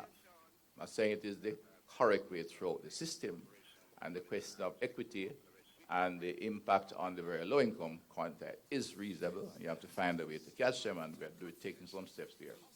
But if we do that, if you agree philosophically that indirect taxation is the way to go, from a policy point of view, it aligns with some of the things we're talking about, because we then relieve the contractor of justifiably with our international partners from the direct custom duties that they have to pay, because if they import more capital goods, expand their activity, they employ more people, and I get more consumption, which is technically what I'm saying. I think we have to look at our total policy, and part of it is to create the appropriate philosophical, theoretical framework in which we're operating, and begin to lay out the foundation and argue it accordingly. Because once you go to the international partners who we are still dependent on, they say, well, this creates an aberration here. Your system, where there's so many aberrations, cannot work and will not work and will not support it. And I think we just have to spend more time looking at that side of it, and the researchers are here. And the Mona School of Business is a good place to begin to do that kind of activity. Of course, technology involves other activities from modeling, robotics, materials management, material research, which is done by the other side of the university, the natural science, use of GPS, mobile technology, and all the things that are becoming available, which can give us leaner construction and still generate employment as well. High performance workplace activity. So the industries will look holistically, from the firms bulking up, using technology. We have to look at our tax policy alignment. We have to look at financing.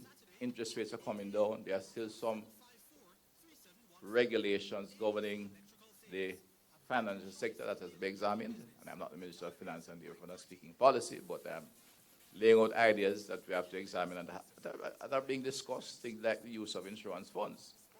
There are huge amounts of pension fund and insurance funds out there. And I think the country have to look at policies that will align it in a way that they can invest greater percentage in reality here, and maybe participate more in equity and all the other activities that can keep some of that money here.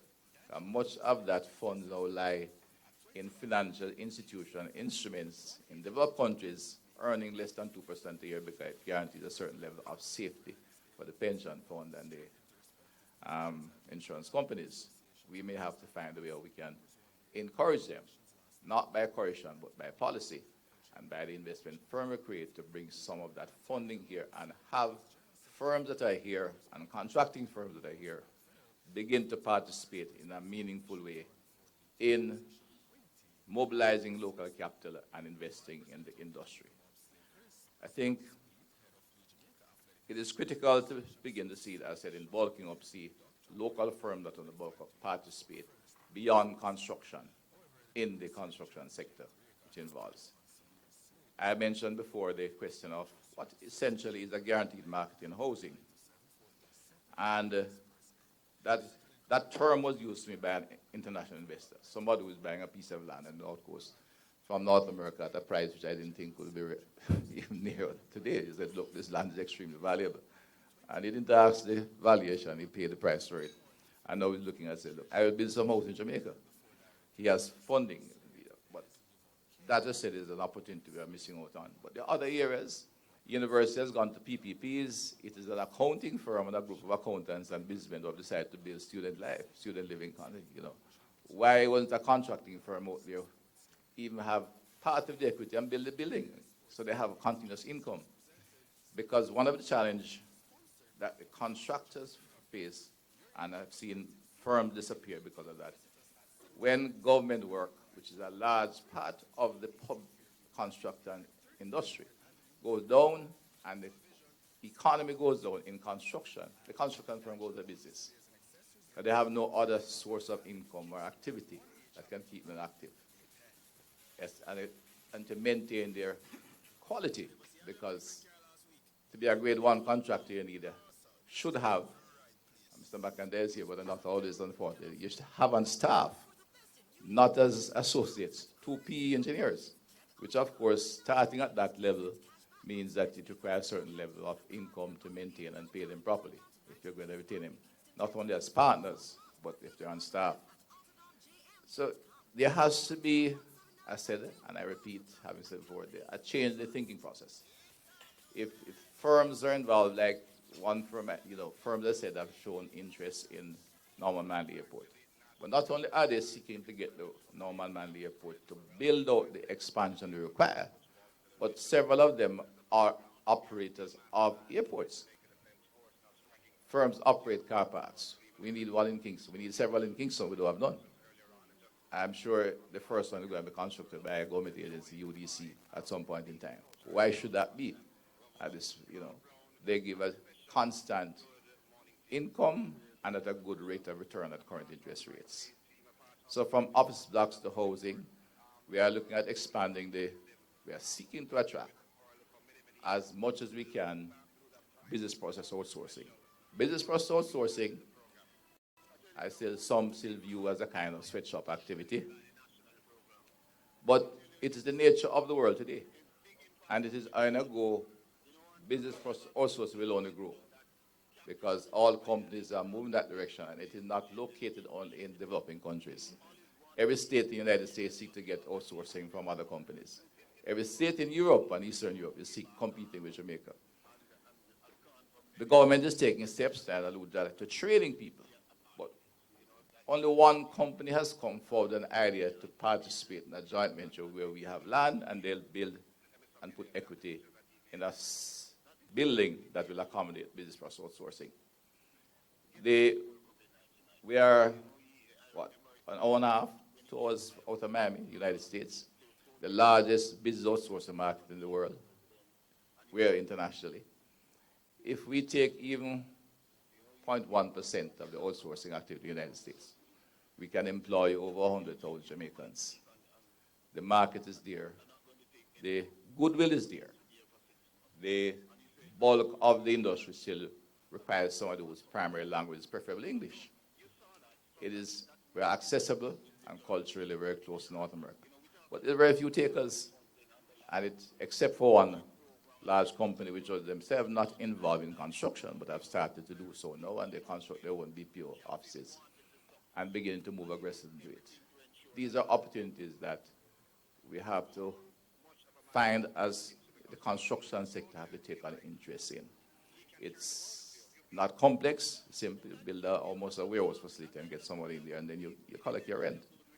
So I'll conclude by looking at some of the challenges and some of the things that government has been doing and discuss different governments. But I thought I'd have to lay out the challenge first to the firms that are involved, because unless you begin to change that cultural attitude, then we're not going to get the growth we see in the sector. And bear in mind that those who are coming come with their government support. They come with capital, and they come with bulk and size. And in the drive to grow the economy, we cannot turn them down. In fact, it would be foolish to turn them down. And there's great interest in participating in infrastructure in Jamaica. Investment opportunity is out there. In the housing sector, we need to build between 15 and 20,000 homes per year. That's a lot of money in any language. That's not chicken feed on it, even for the individual. In any way, I'd like to see much of that. Well, housing has remained dominated by local contractors. As we seek to get to the numbers we're talking about, we're going to get big firms involved. Some of them will be international. So we have not exceeded 5,000 to 7,000 housing starts a year for a long time. The government is approaching it quite aggressively.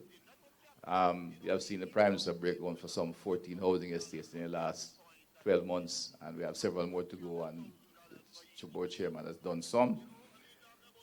And our objective is to hopefully reach the point of at least housing starts in the region of 15 to 20,000.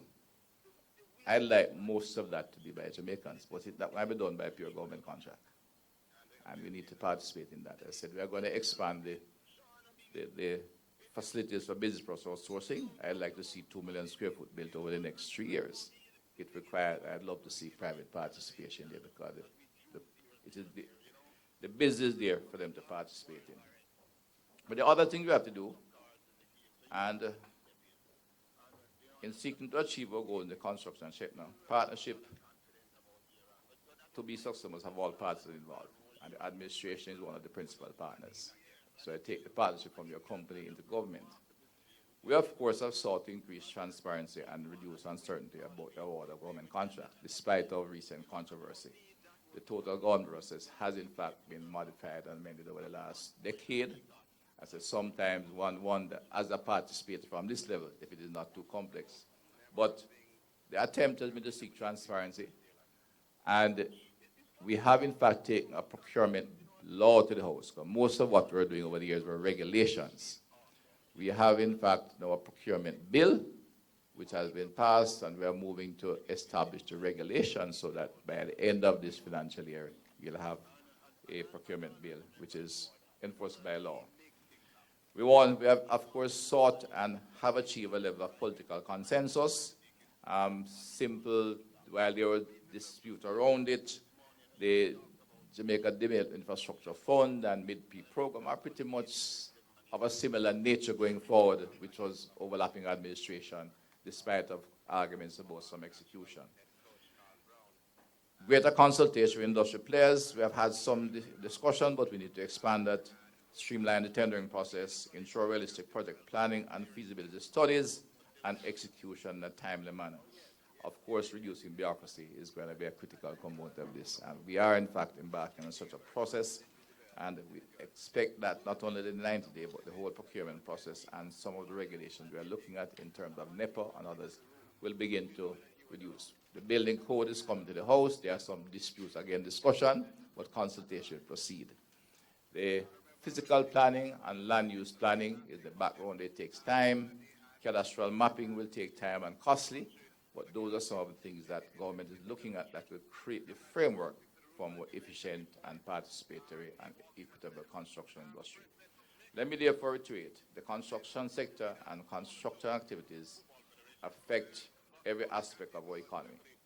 The industry is vital to sustain the growth path that we have charted. In fact, on many occasions, housing start is used as a good indicator of how the economy is growing, if we can get all the housing starts recorded. I believe that within this room we have the knowledge, the expertise, the entrepreneurial acumen, the political agreement required to develop appropriate and realistic strategies to revolutionize our construction industry and drive the growth agenda. Sustainable economic growth for Jamaica is not a dream. It has to become a reality. So I thank you, ladies and gentlemen, for the opportunity and hope that some of the ideas we have put on the floor will be executed in good time. Thank you.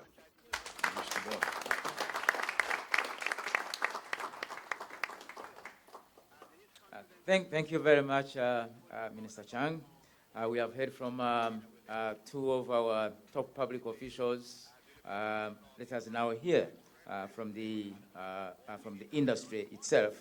And we have Mr. Donald Mullings, who is the past president of the Incorporated Master Builders Association of Jamaica and managing director of M&M Jamaica, to give us his remarks. Mr. Mullings.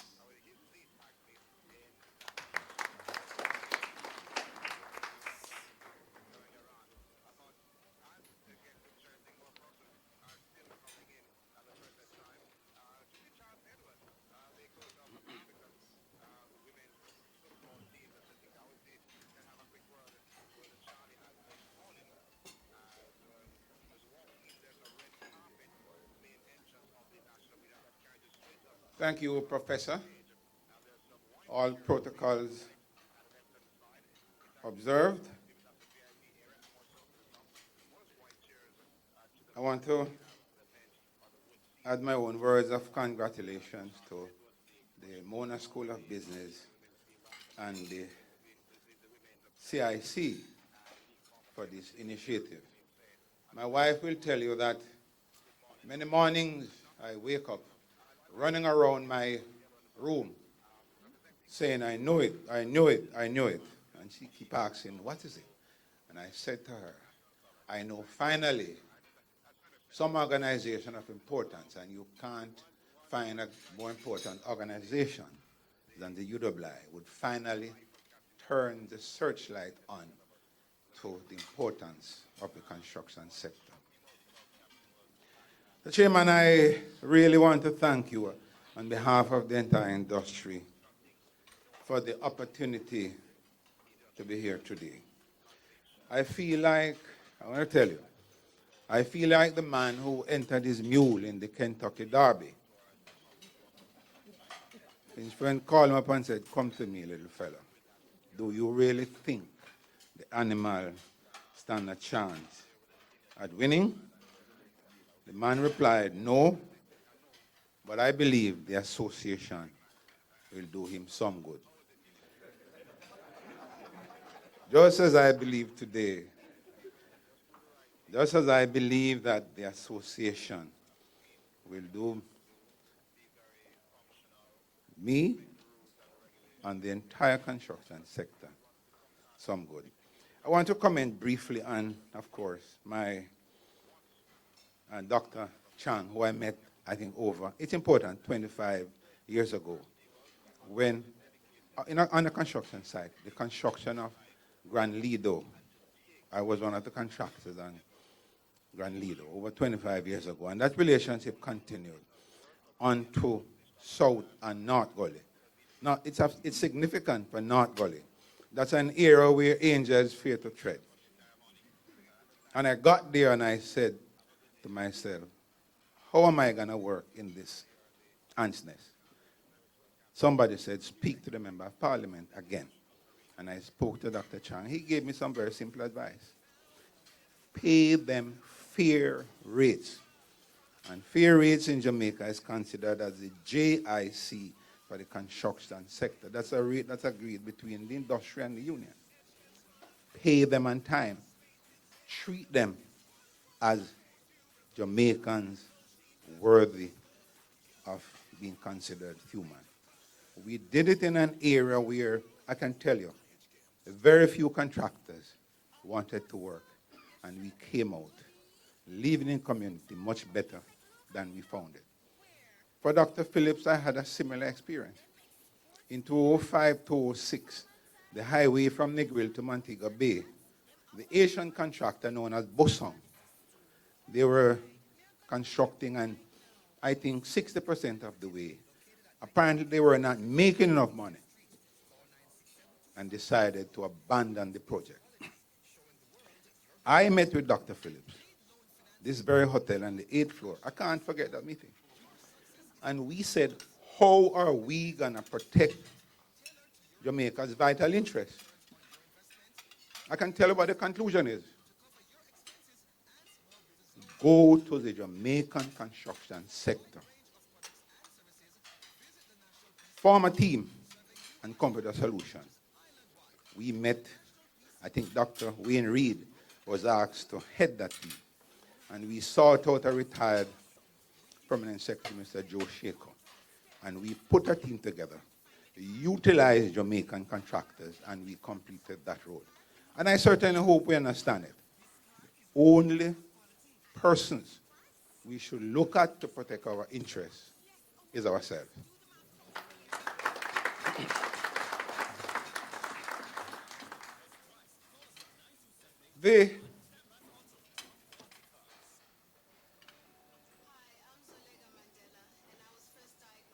I am no good at this thing. I'm past 60, sir.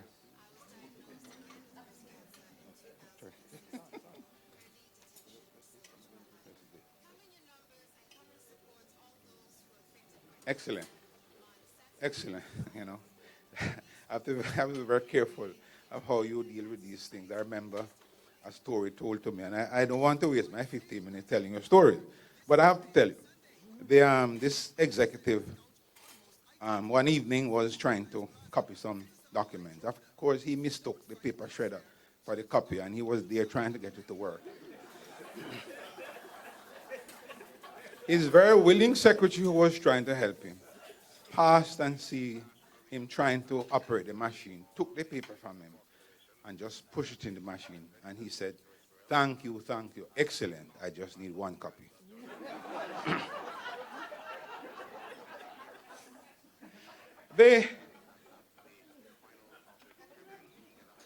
The construction industry has played a vital role in Jamaica's development, particularly through its continuous support of the economic priorities of the nation, from the bauxite boom of the 50s to the development of agriculture, manufacturing, housing, tourism, and information technology of this new millennium. The industry has provided the infrastructure necessary to enable the development of these and all other sectors of the economy and society in general. I'm making the point because up to 15 years ago, the industry was 99% Jamaican managed.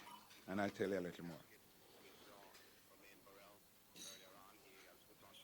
The importance is further reflected in the fact that over 500 companies are involved in the industry, employing over 94,000 persons, 8% of the workforce, and contributing an estimated 9% of the country's GDP.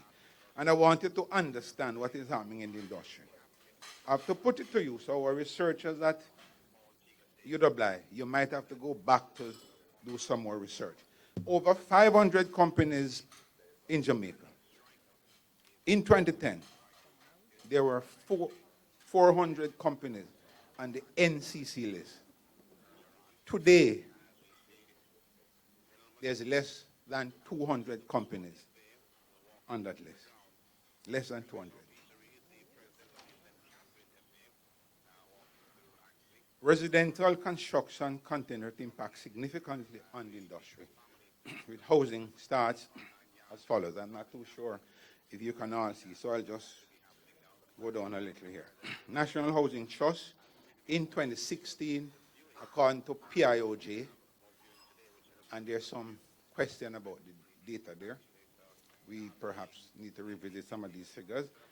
3,024 units. Housing starts.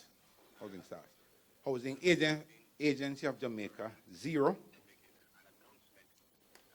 Private sector, 1003. In 2015, NHT, 1,270. Housing Agency, 136. Private sector, 197. And I will just go back to one more year, 2013. NHT 1689, my apology. NHT 1549, Housing Agency 99, and the private sector 490. Residential construction, also non-residential, impacted significantly with continued activities on our highways, water supply projects, commercial building, air and seaport development, road repairs, and a relatively buoyant tourism sector. Despite the foregoing, domestic contractors struggled to survive, as most of the projects have been given, and the operative word is given, to foreign firms. This resulted in most of the local firms, unless, and just in case you might want to contradict me, most of the local firms remaining relatively idle are forced to close their doors. And I named some of the local firms. And I didn't cherry pick, I just picked 3 of the larger firms. Tankwell Construction,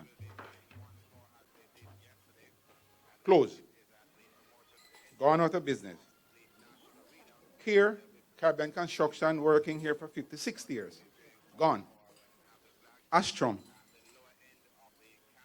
10%. They are now operating at 10% capacity. Some of the major projects completed, and I just bulk them. Jamaica North South, Marcus Garvey Improvement, Mandela Highway, Hagley Park Road, Barbican Road, and Constant Spring Road, etc., etc. This is some $140 billion worth of work. And we can argue as much as we want, but this was given to one company. At the same time, our 3 largest firms, gone. Hotel projects, Blue Diamond Hotel, Grand Bahai Principal, Secret Resort, Rio Hotel, foreign companies. And I've already, Dr. Phillips, given instruction that you get an application to join the master builders. You spoke very well on our behalf.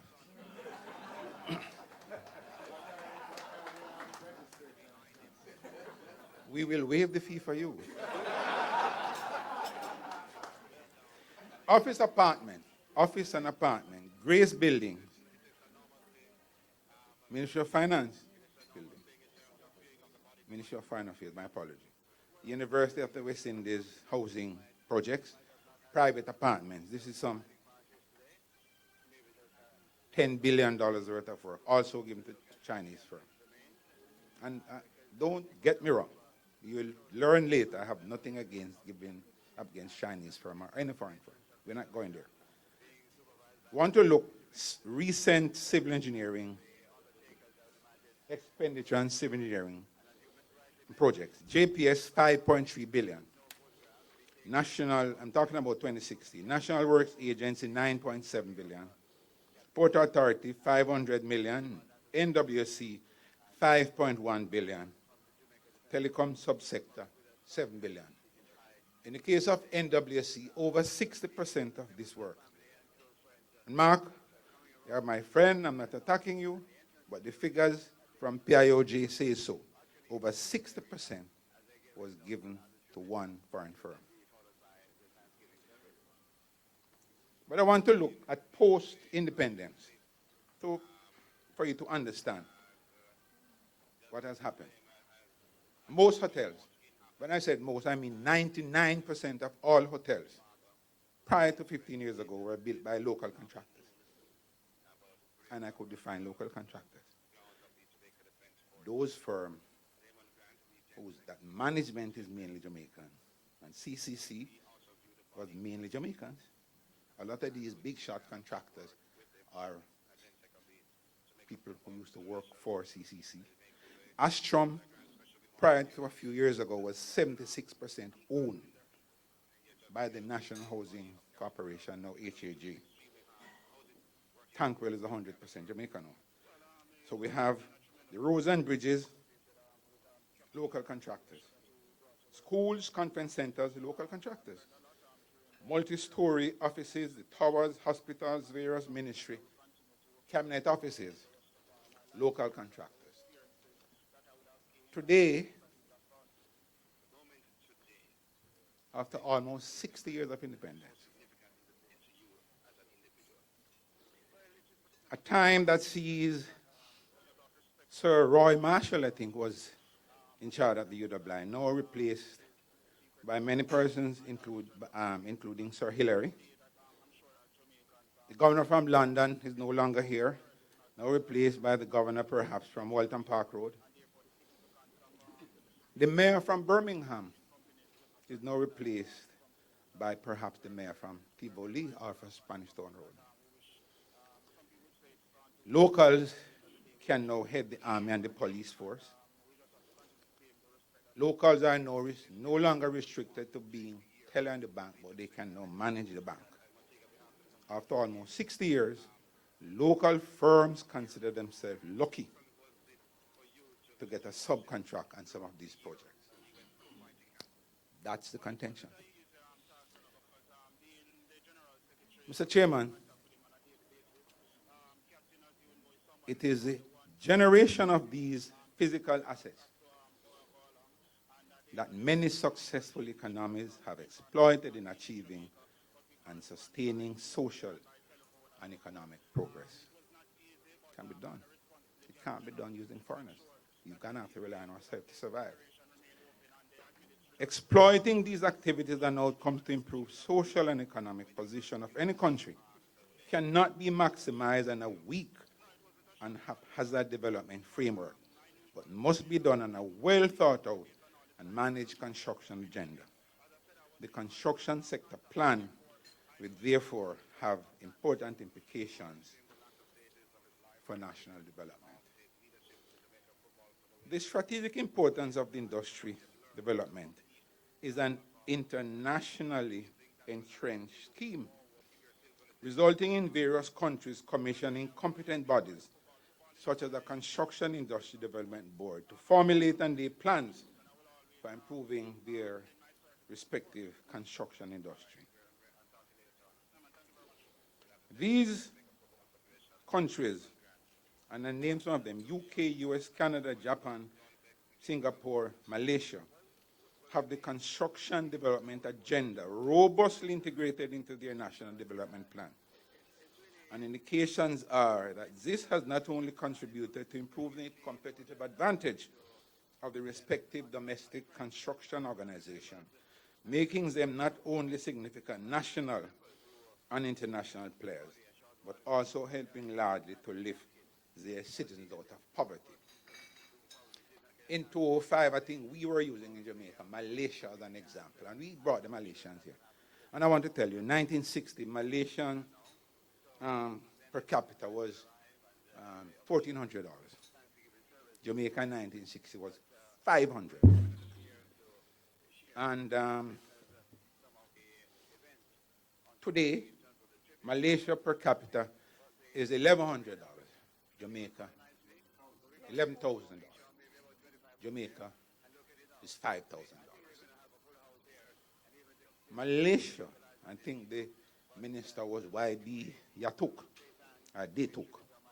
In 1994, let's see what he said in 1994. So we are entering into an era of continued growth as we position ourselves into the new millennium, when we become an industrialized nation with not only manufactured goods to export, but also skills and experience to sell overseas. In order to fulfill this aspiration, the construction industry needs to be guided, nurtured, and developed. That is in 1994. By December 1994, the Construction Industry Development Board of Malaysia was established, and they took over running the industry. Some of the years they brought in from outside sources as much as $4.2 billion. This year, they have already secured $1.3 billion of external work, bringing back to Malaysia to build that industry. But let's tell you what happened in Jamaica in 2003, so you understand the issue within the industry.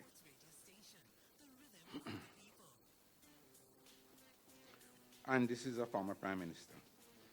We accepted there the need for a new national policy to guide the construction industry. This work, with the full involvement of your private professional grouping, has been anchored by the Cabinet Secretary. We are now in the final stages of presenting a new comprehensive policy for the Jamaican construction industry. That was in 2003. is now 2017, 14 years later. There's no policy. There's nothing to guide. We refuse to formalize the industry and allow it to achieve its full potential. Do the research yourself. Go to the internet, look at the benefits of Australia, UK, Singapore, China, Brazil, what it has done when you formalize that sector. This is taken from the Master Builders annual magazine 2004. Our vision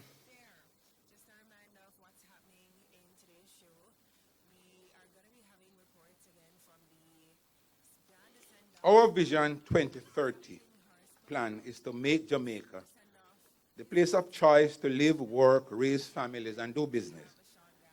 Embedded in these aspirations is an expectation that all sectors, agriculture, security, education, sports, manufacturing, tourism, construction, etc., will play their part in making this reality. And I want to tell you, I keep talking about Vision 2030. It took 1 year to develop the sector plan for the construction sector. I was chairman, we met 2 to 4 times every month. We had 37 persons in these meetings, every relevant sector, and we developed that plan. The construction policy and the Construction Industry Development Board was to be implemented by the latest 2010. And of course, the plan was discussed with the relevant ministers of government and naturally got the approval of the cabinet. The questions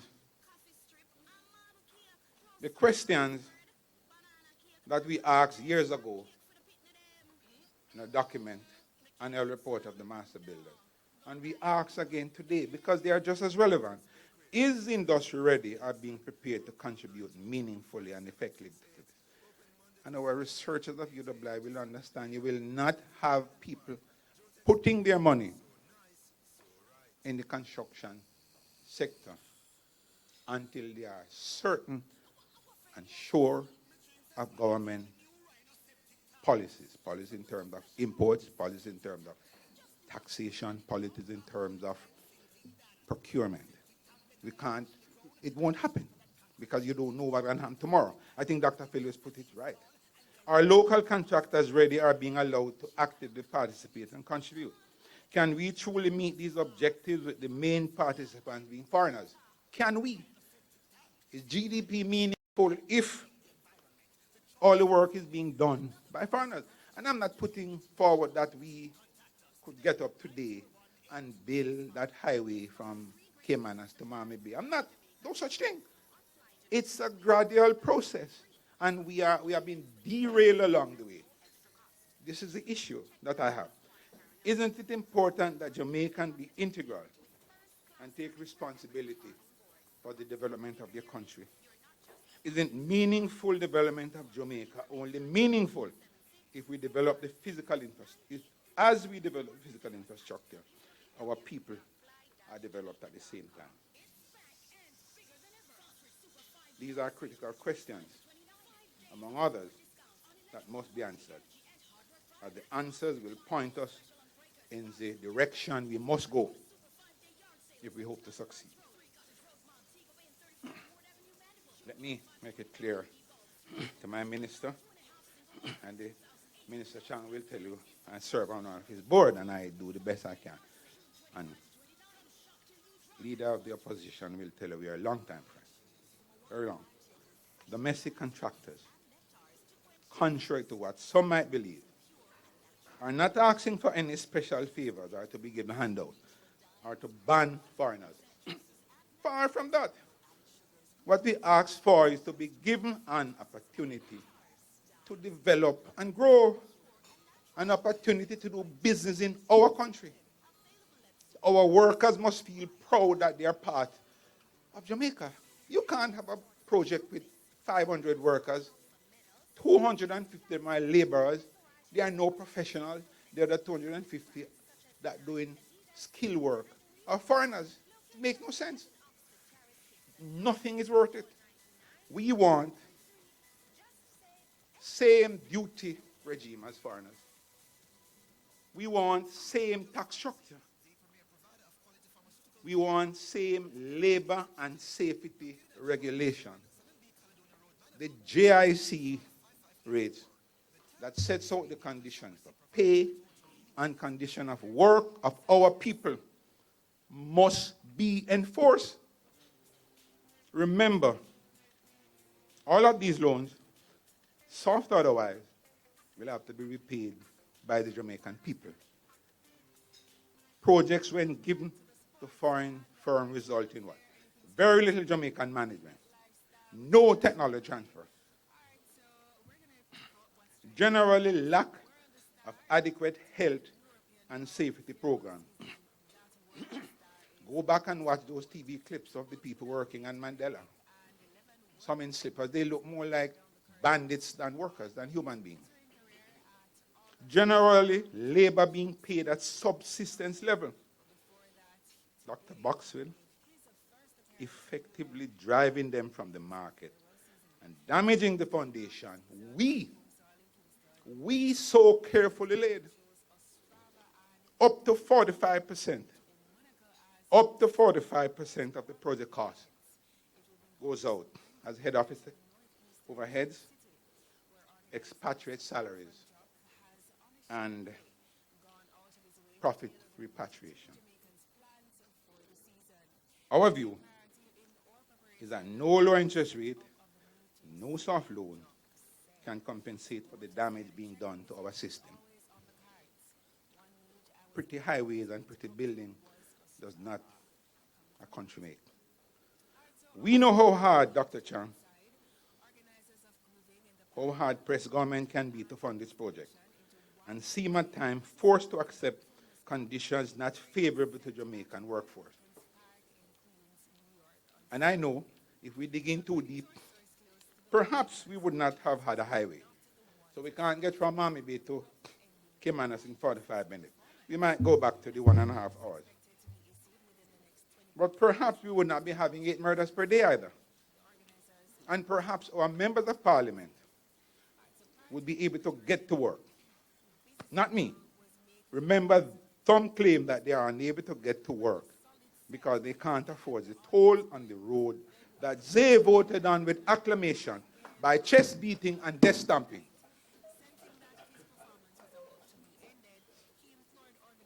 We're not, a lot of us are not satisfied that our leaders understand or appreciate the significance of an industry employing 8% of the country's workforce and contributing 9% of GDP. We believe that is why there's such poor attitude to systematic planning, research and documentation, relevant training, performance management, quality of work, innovation, technology transfer, professionalism, and accountability, inequitable contract distribution. I want to go back to that slide. Performance management. The organization in this country that boasts 95 members of staff, a monthly budget, I'm told, of in excess of 25 million. That produce zero housing start in 1 year. How can that be? 136 in 2015, 99 in 2014, 400 million, 25 times 12, whatever it is, 300 to 400 million per year times 3 years. Last 3 years, 900 million. It is easier for that organization to load one of those taxes that drive down half a tree, creating all the mayhem, and give away $1 million to each person and close the place. That is my view. But I want to tell you more. Before your time, Dr. Chan, so you can relax.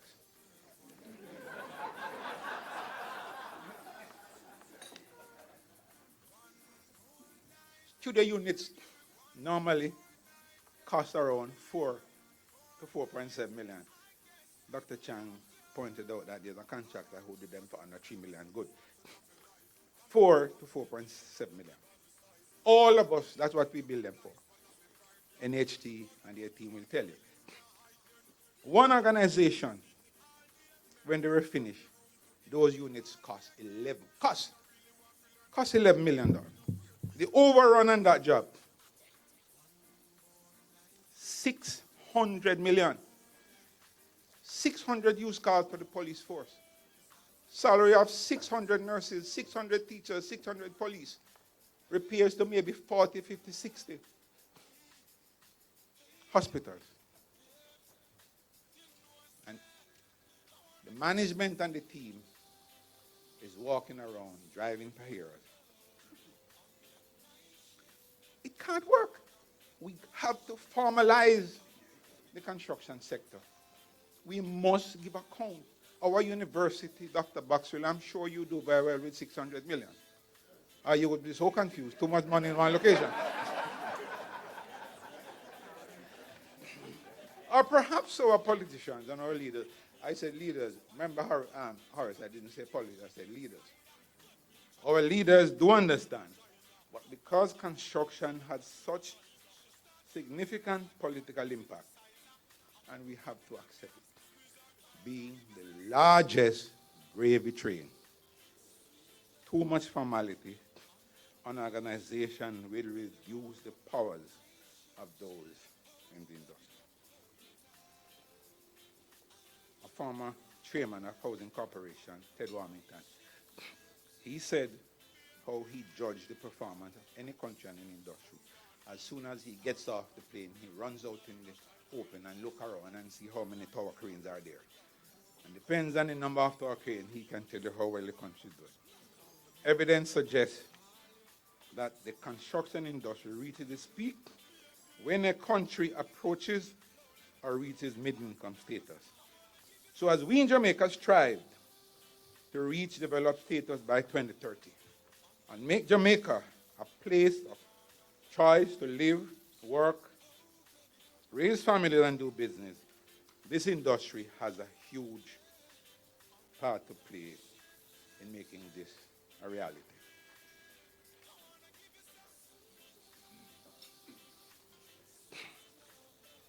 We didn't sit down, and I said we, people in the industry, master builders and architects, conservators, etc., and keep saying what government should do and what government shouldn't do. We put our position on paper and we sent it to the government, I think maybe 10 or so years ago, in 2006.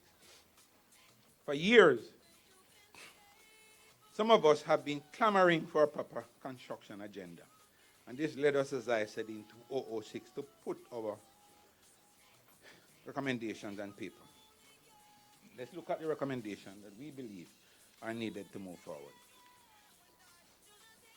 First, education and training. And we were not very far off because the government's view at the time, and I don't want to bore you, but the government's view of the time was similar to ours when they pointed out to achieve this, we will have to overcome a number of challenges.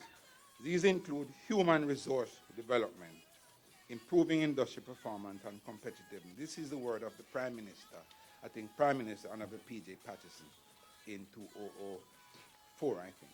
So we have to look at it. And frankly, there's a void in the construction sector. Why do you think there's a void? I know one firm who had 25 engineers. They're gone. And I normally seek permission from these companies. But I'm going to take a chance. 1976, when I graduated from UWI, there was Gente Consultant with 20, 25 engineers. Today, they are lucky to have 5. There was Wallace Evans, same. There was ADB. There is Hugh Lochin, gone. They are gone because somehow people from abroad march in here, ignore all these rules of engineering and approval, and just That's it. Our people are left not even a good some contract. Secondly, Occupation, Health, and Safety Administration. I don't think I need to repeat that because we have discussed that over and over and over again. Dr. Philbis put it right. We have to set laws that everybody obey, not just the local contractors. Everybody must understand that we must protect our workforce from the dangers on construction site and let them want to remain here and do well. Tax incentive for investment in new equipment called retooling. That again has been dealt with. It's obvious why. The world is coming here with the most technologically advanced equipment. Give us a chance to compete. We're not asking for an handout. Just help us to level the playing field. And this one I put as home ownership tax incentive. And I think you know why. The largest barrier to purchase of a first-time home is the down payment and closing costs. Give our people a chance to own their own home. Let them move in their home. Encourage mobility from Portmore to Meadowbrook, from Meadowbrook to Cherry Garden. Allow the market to survive. I see a lot of people nodding their head. I'm happy you agree. Development in a city. People shy away from inner city. Do something. That is clear. Tax and GST-free holiday for development in a city and specially designated area. That's the thing that the government can control. Optimization of land use. And I'll just briefly explain. To meet the demand of our increasing population, it is necessary for us to use available land more efficiently. You go to New York, who's going to have 2 parking spaces for every 1-bedroom house? Allowing higher density development, revitalizing older suburban and inner city communities. What's government role in this? Changing the laws, providing adequate water supply system, a modern sewage collecting system, better roads to residential areas. And one that Dr. Phillips touched on, approval and monitoring. That's pretty obvious. Nobody can wait to invest $1 billion 1, 2, 3 years. 2, 3 years ago, I think with I was there at the Jamaica Content Center. I could take credit for putting it on the agenda. The approval process. We were promised by the government that this would have been sorted out within 6 months. We did everything we could. It has not happened. What I do know is that 3 months later, the KCC announced that they had approved 4,000 plants in 3 months. And I gather they are now back to square one. 1, 2, 3 years, and all the other methods to get your project approved remain. I'm not too sure what they are because I can't get mine. Construction data. You can't plan without data. Everybody that comes to this table, most persons admit that the data you get is wrong. It's questionable, not wrong. So we have to improve the data. If we're going to plan, we must know what's happening. Research and development. This is one that is pretty obvious. We must enable our universities, new housing, technologies and processes, new and indigenous construction materials, new product development. That's what universities do worldwide. I'm getting there. We'll get there. I'm a contractor. We get there. Some of us get there a little slower than others, but we get. And of course, transparency. It speaks for itself. Construction policy. This is in the making since 2004, 2005.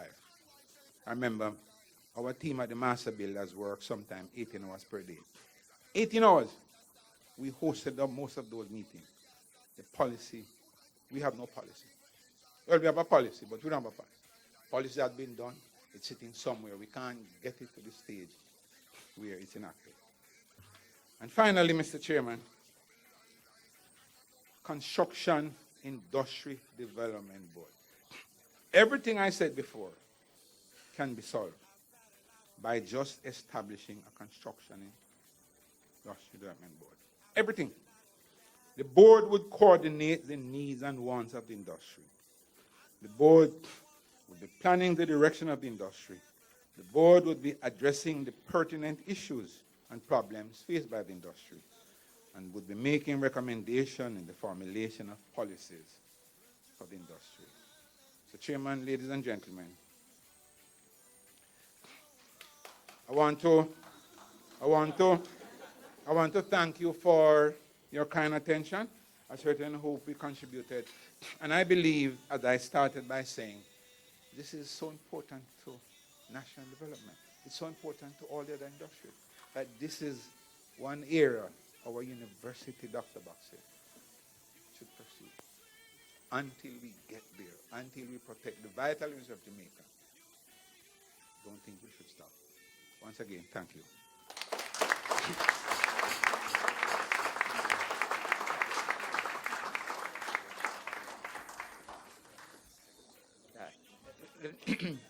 Please join me in thanking all these three colleagues, two public officials and the private sector.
Yes, good.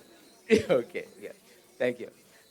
All right. I don't see a request for the floor. Instead, I see that people are interested in little conversations between each other. We're going to allow that to proceed. But I would like to remind you to fill up the evaluation forms. What we organize next year will pretty much.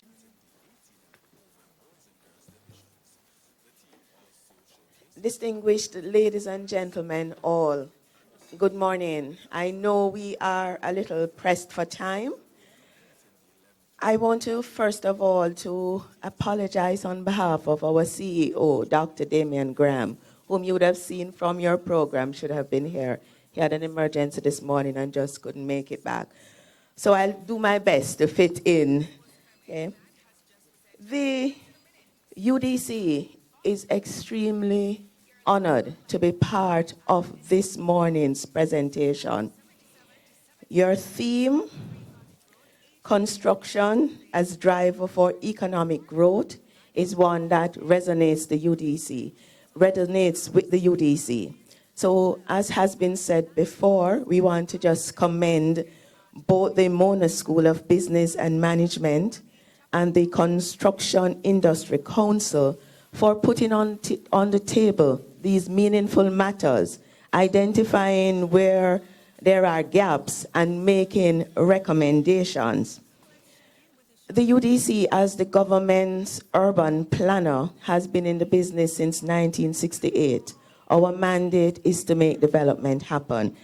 And when I mentioned earlier how your theme resonated with us, if construction as a driver for economic growth works, growth will then be equal to development. If development happens, then the economy grows. And so that's a sustainable cycle. Our focus currently, having done a number of projects in the past, and I'm just, going very quickly. We've done a number of legacy projects. We have looked at construction, whether it's schools, hospitals, roads, sewage infrastructure, you name it, the UDC has done it. We are also involved in tourism development, from hotels to attractions. Just so much.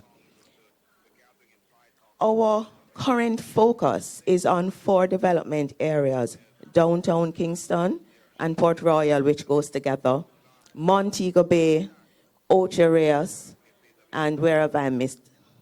I can't count any more people, I'm sorry. I think Falmouth would have been my 4th one. But just want to say just a little bit. I'm so sorry.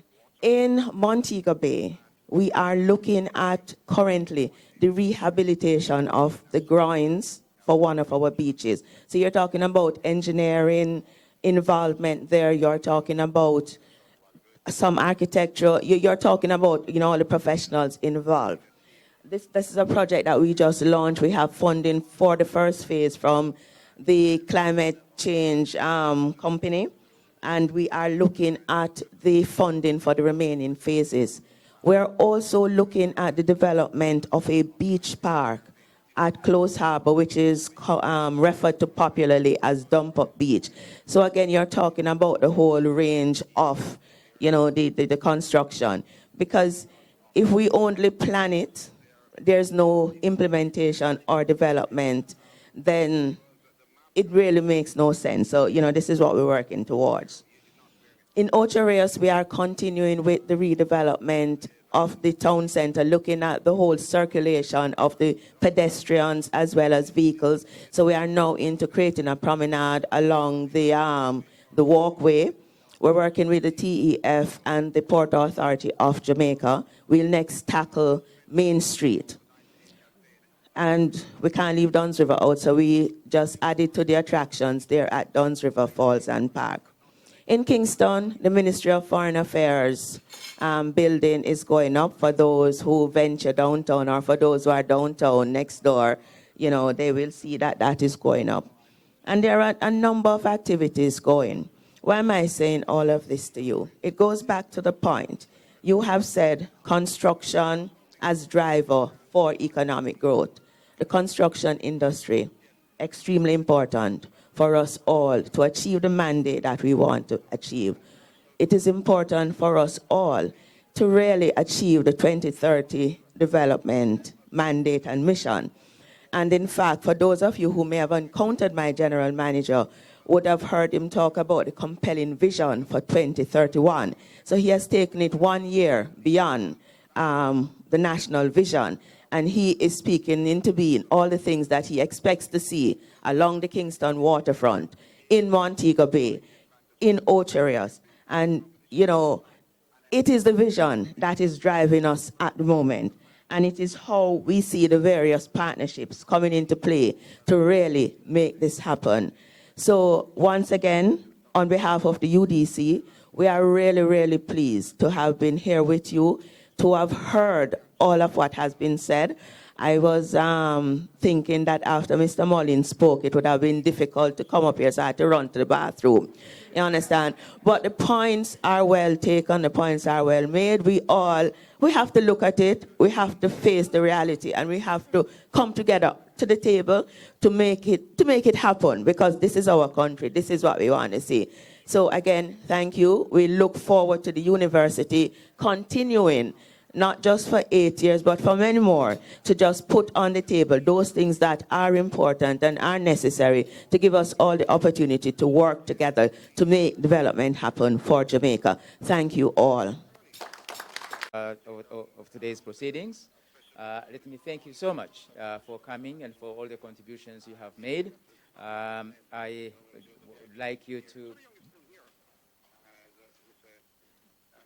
would like you to thank all the presenters that have made presentations this morning.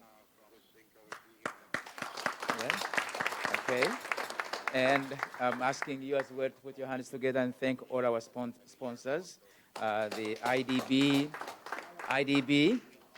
yes, IDB, Jamaica National, keep going, China check came in at the last minute. UDC, Scotiabank, NHT, Port Authority, Petrojam, Enrock, Carib Cement, and there's UWITV, and that's it. Let's thank the Mona School of Business and Management for yet another wonderful event. I think the information provided this morning, the issues discussed, and so on have been very useful and will help us